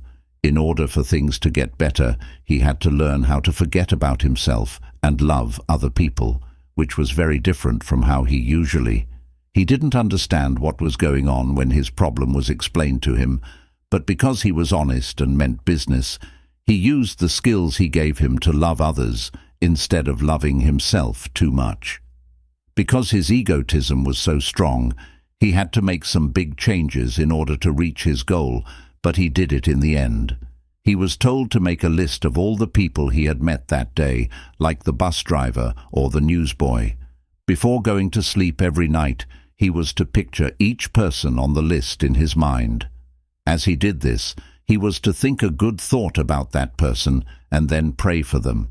Everyone has their own world, with people they see every day or do business with. This man was told to pray for the people in his own little world. One person he saw first thing every morning was the elevator man at his apartment building. At first, he would just say, "Good morning," but now he took the time to talk. He asked the elevator man about his family and what he liked to do in his spare time. His point of view and some of the things that happened to him were interesting to him. He started to see new values in someone who had seemed like a machine to him before. He started to like the elevator operator, and the operator, who had formed a pretty good opinion of the young man, started to change his mind. Since they became friends, the process went from one person on his list to the next. The young man said one day, "I never knew the world was full of interesting people." By saying that, he showed that he was losing himself, and as the Bible says, he found himself when he did that. He found himself and a lot of new friends when he lost himself. He became liked by many. One very important step in this process is to learn how to pray for other people. You tend to improve your friendship with someone when you pray for them. As you bring out the best in other people, they start to bring out the best in you. When the best parts of each person get together, they can understand each other better. To put it simply, getting people to like you is just the other side of liking them. Will Rogers, who died in 2016, was one of the most famous men in American history. One of his most famous quotes was, "I never met a man I didn't like." That may have been a bit of an exaggeration, but I'm sure Will Rogers didn't think so. That's how he really felt about people, and as a result, they were open with him like flowers to the sun. One important thing you can do to make people like you is to boost their ego. It is normal for everyone to want to feel important. If I make you feel less important by sabotaging your pride, I'm showing that I don't respect you. Despite your attempts to laugh it off, I have hurt you, and even if you are kind to me, you won't really like me unless you finally grow spiritually. When I boost your self-respect and help you feel like you're valuable, on the other hand, I'm showing that I value your ego. I helped you become the best version of yourself, and you thank me for that. You're thankful for me, and you like that about me. For the most part, people who you help grow and become better people will love you. Help as many people as you can, but be truthful and don't think about yourself. You should do it because you like them and see how much promise they have. People will love and respect you more if you do good things for them. The best part is that you will never forget how easy it is for people to like you. Here are 10 useful tasks that will help you change into the person you want to be. 1. The name of someone you meet is very important.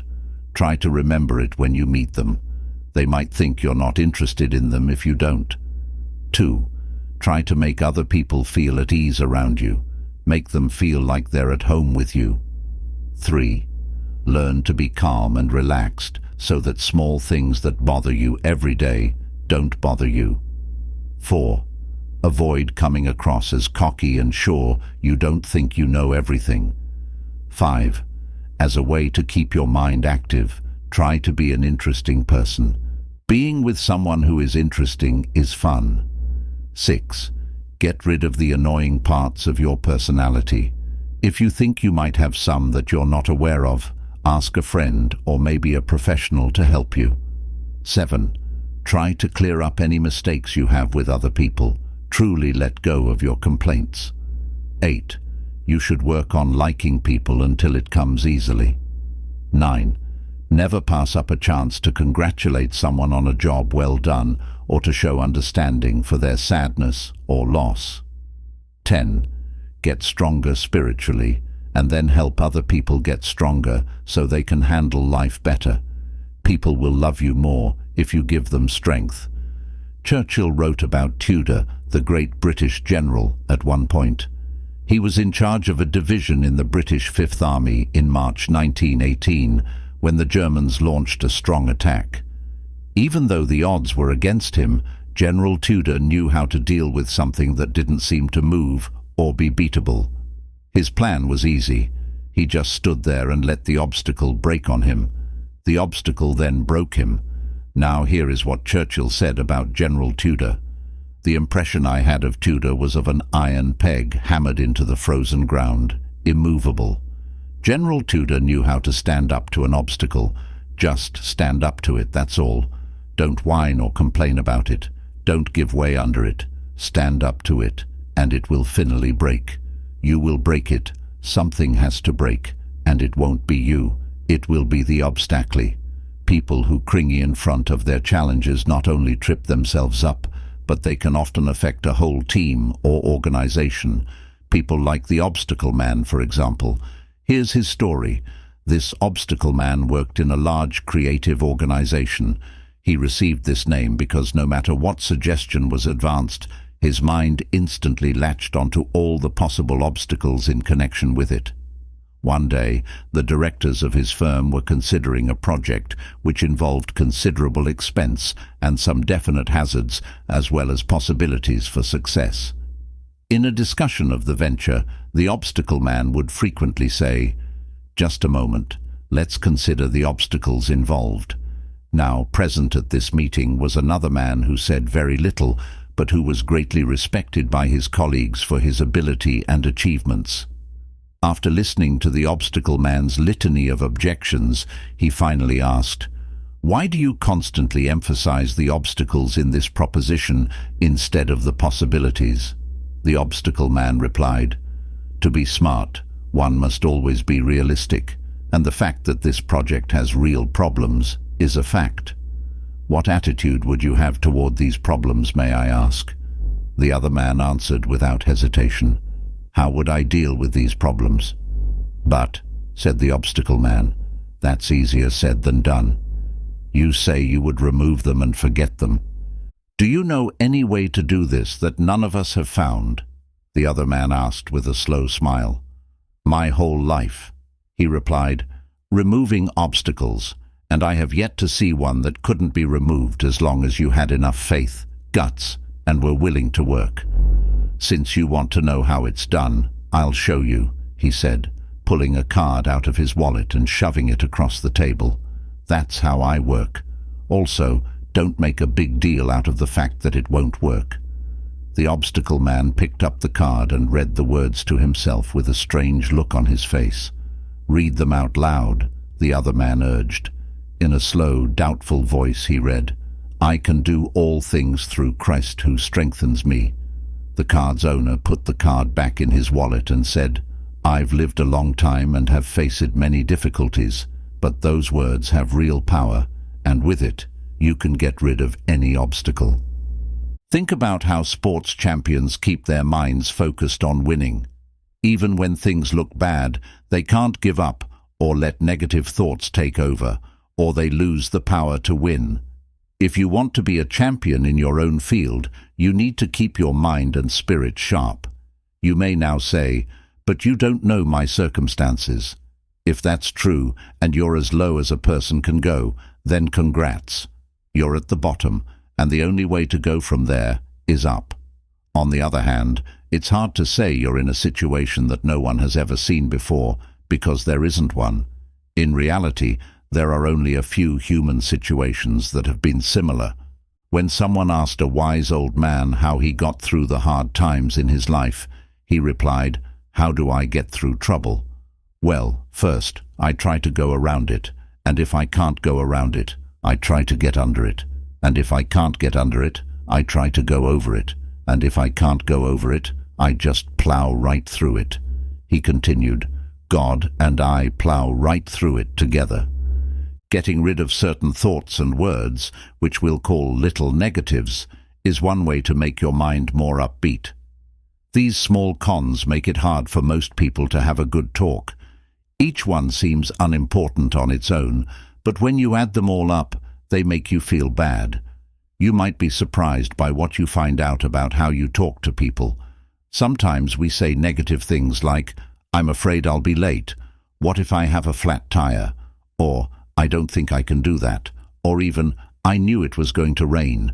These are small negatives, and it's true that big thoughts are stronger than small ones, but we should never forget that big trees grow from small acorns. And if a lot of little bad things happen during the talk, they will get into your head. They quickly add up, and before you know it, turn into big problems. You have to decide right now to work on your little problems. Get rid of them from your thoughts and the things you say. That works best when you say good things about everything. This is called the law of positive effects. It works when you keep telling yourself that things will go well, that you can do the job, that you won't get a flat tire, and that you will get there on time. You will see that good things do happen. Things do work out. As we've already said, our mood has a big impact on how well we deal with problems. The truth is that most of the problems we face are mental. You might say, "But my problems aren't mental, they're real." That's possible, but the way you think about them is mental. One's thoughts shape their attitudes, and what they think about problems greatly affects what they do to solve them. Think that you won't be able to get rid of an issue, and you won't. But make up your mind that the problem isn't as big as you thought it was. Keep in mind that the hurdle can be taken away. As soon as you start to think in this way, you start the process that will finally get rid of your problem. If you've been having trouble with a problem for a long time, you may have told yourself for weeks, months, or even years that there's nothing wrong and that the problem is just you. Over time, your mind slowly comes to the conclusion that you really are useless, and once your mind is sure, you're sure, because what you think comes true. Now that you've changed how you feel, look at that problem something else. You'll see that it's not as scary as you thought. Remember this phrase, "The rough is only mental. I think victory, I get victory." Have someone write it down and put it in their pocket. You can also put it over the kitchen sink, on their vanity, or on their desk. Keep looking at it until you can't take your mind off of it, until it turns into a good passion. I can do all things through Christ who strengthens me. Things that seem hard can be either hard or easy, based on how we think about them. A lot of the best thinkers in American history have thought about this attitude question, and they all came to the same answer. Ralph Waldo Emerson thought that divine power can reach into people and work through them to bring out their greatness. It was William James who said that believing in something is the most important thing in any endeavor, and Henry David Thoreau, who said that the key to success is to picture yourself succeeding. People often write to me saying that they learned how useful the "I don't believe in defeat" attitude can be. One man wrote to tell the story of his father. First line of the letter: "My father was a traveling salesman. Every year he changed the line of goods he would sell and told my mother that this was the last change. He always said that next year our problems would be over and we would be on Easy Street. But Easy Street never happened, and my father was always tense, always afraid for himself, always whistling in the dark. Then one day, a fellow salesman gave father a copy of a little 3-sentence prayer. He was told to repeat it just before calling on a customer. Father tried it, and the results were almost miraculous. He sold 85% of all the calls he made the first week, and every week after that, the results were wonderful. Some weeks, his percentage ran as high as 95%, and father had 16 weeks in which he sold every customer he called on. Father gave this prayer to several other salesmen, and in each case it brought astounding results. Here is the prayer: "I believe I am always divinely guided. I believe I will always take the right turn in the road. I believe God will always make a way where there is no way."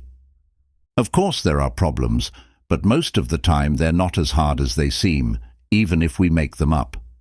Remember that how you feel about things determines how strong or weak they are. The more your mood changes from bad to good, the easier it will be to deal with your problems. Always believe that Almighty God has given you the strength to get through hard times. Keep your attention on where your power comes from and tell yourself that this power will help you do anything you need to do. Think that this power is easing your stress and that it is moving through you. If you believe this, you'll feel like you've won. As an exercise, say out loud, "I don't believe in defeat." Do this over and over until the thought takes over your whole mind. You'll eventually find that the quickest way to get to your goal is to go straight there, no matter what is in the way. This book will teach you the useful tips that can help you live a life full of dreams and hopes coming true. Dr. Peel said, "Life cannot deny itself to the person who gives life his all." While you listen, think about what you really want. There must be a way to make it happen. Have you been taught to believe? Do you really believe that you can finish any job you set for yourself, or are you having doubts? Do you find it hard to even hope for the things you want to achieve? What do you really hope will happen when you start something? If you aren't meeting your goals very well, it might be time to look at what you expect from yourself. As William James said, "Our belief at the beginning of a doubtful undertaking is the one thing that ensures the successful outcome of the venture." If you want something, learn to believe in it. The Bible teaches a way to get spiritual power that focuses on how each person can make a difference in the world. Being able to use this power can give you one of the strongest forces in your nature: faith. Faith in God, faith in other people, faith in yourself, and faith in life. This is the main idea behind the method. It says, if you can believe, all things are possible to him who believes. If you have faith, nothing will be hard for you. Let it happen based on your faith. Trust, trust, trust. This proves once and for all that faith can move mountains.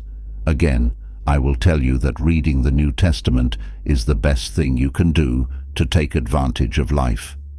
Take note of how many times it talks about faith. Pick 12 of the most powerful religion words that you like, and then learn them all by heart. Let these ideas about religion sink into your mind. Say them over and over, especially at night right before bed. They will move from your conscious mind to your subconscious mind through a process called spiritual osmosis. Over time, they will change the way you think about basic things. You should think that you are feeling this upthrust of force. You'll be amazed at how much it can lift. It makes sense that knowing where you want to go in life is an important part of getting better. If you know what you want, you can get it. People often fail to reach their goals because they don't know where they want to go. They don't have a clear, well-defined goal. If you think about nothing, you can't expect the best. A 26-year-old man who was unhappy with his job once came to me for advice. He wanted to find a bigger role in life and learn how to make things better for himself. During our conversation, I asked him, "Well, where do you want to go?" He hesitated and said, "I don't know exactly. I've never given it any thought. I just know that I want to go somewhere other than where I am."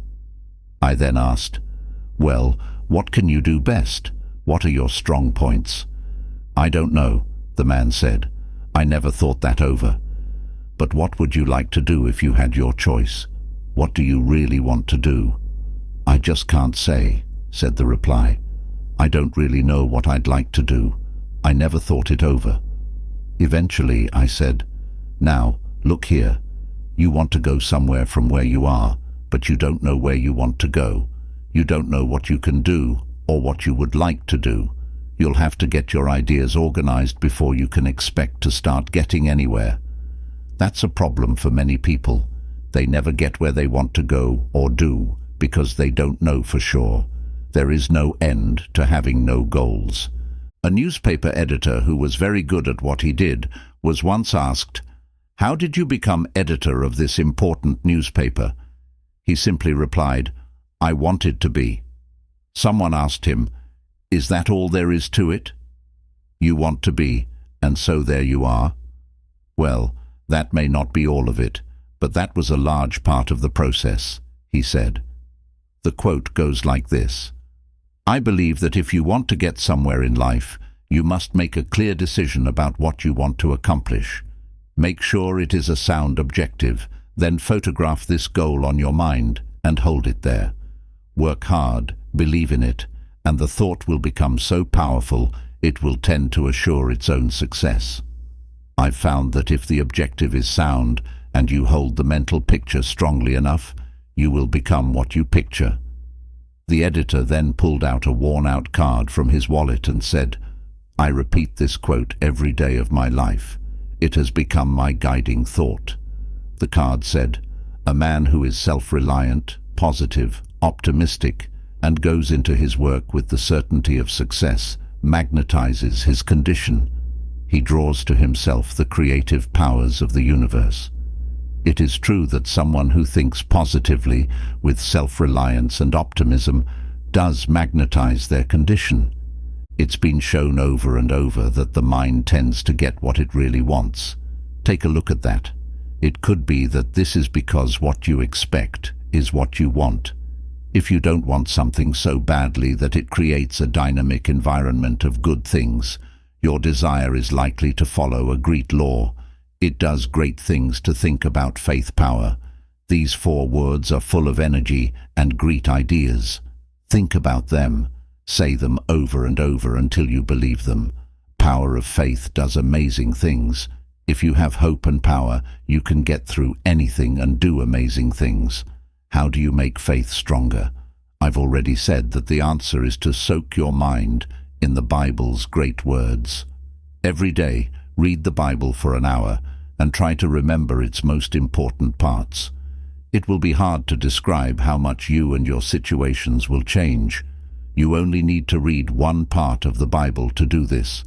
One of the most important rules in the Bible is found in Mark 11:1. It's, "Have faith in God.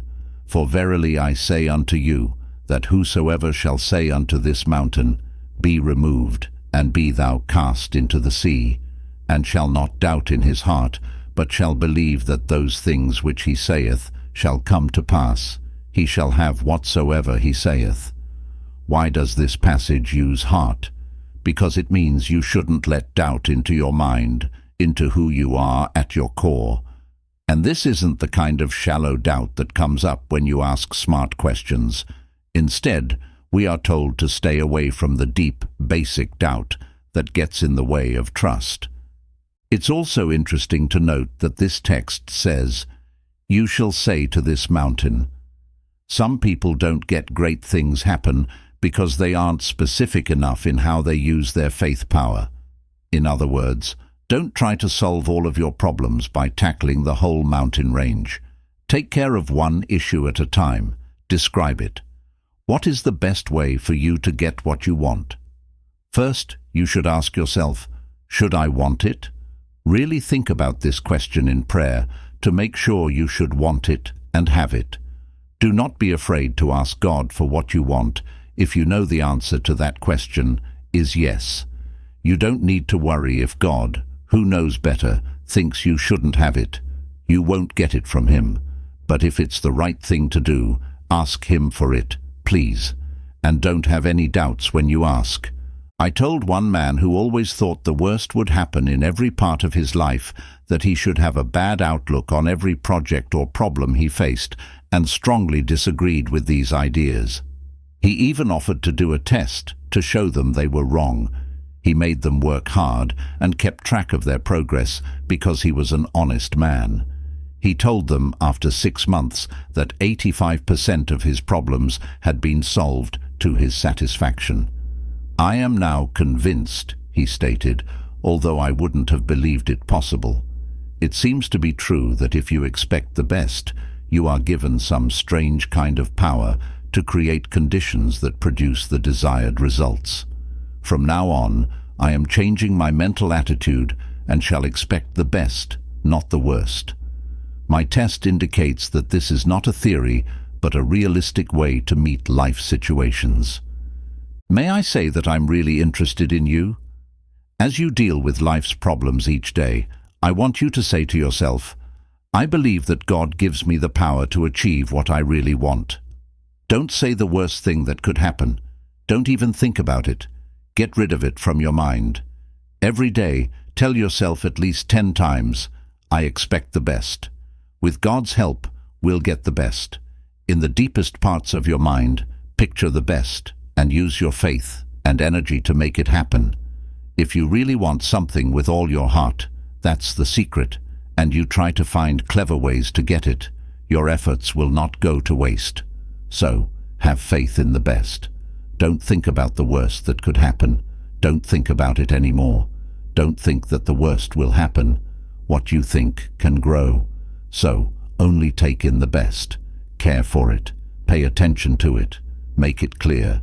Think about it. Say it out loud. Cover it with hope. Always hope for the best.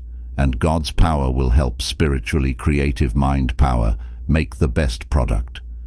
What did you hear on these tapes? There is only a list of useful techniques for making your life better. Believe in what you've heard and put it into practice. This should help you win every time you lose. This page gives examples of people who believed and used the methods that were offered. But it's not enough to just listen. Please go back and try each one again. They have been put to the test in the arena of spiritual and real-life experience.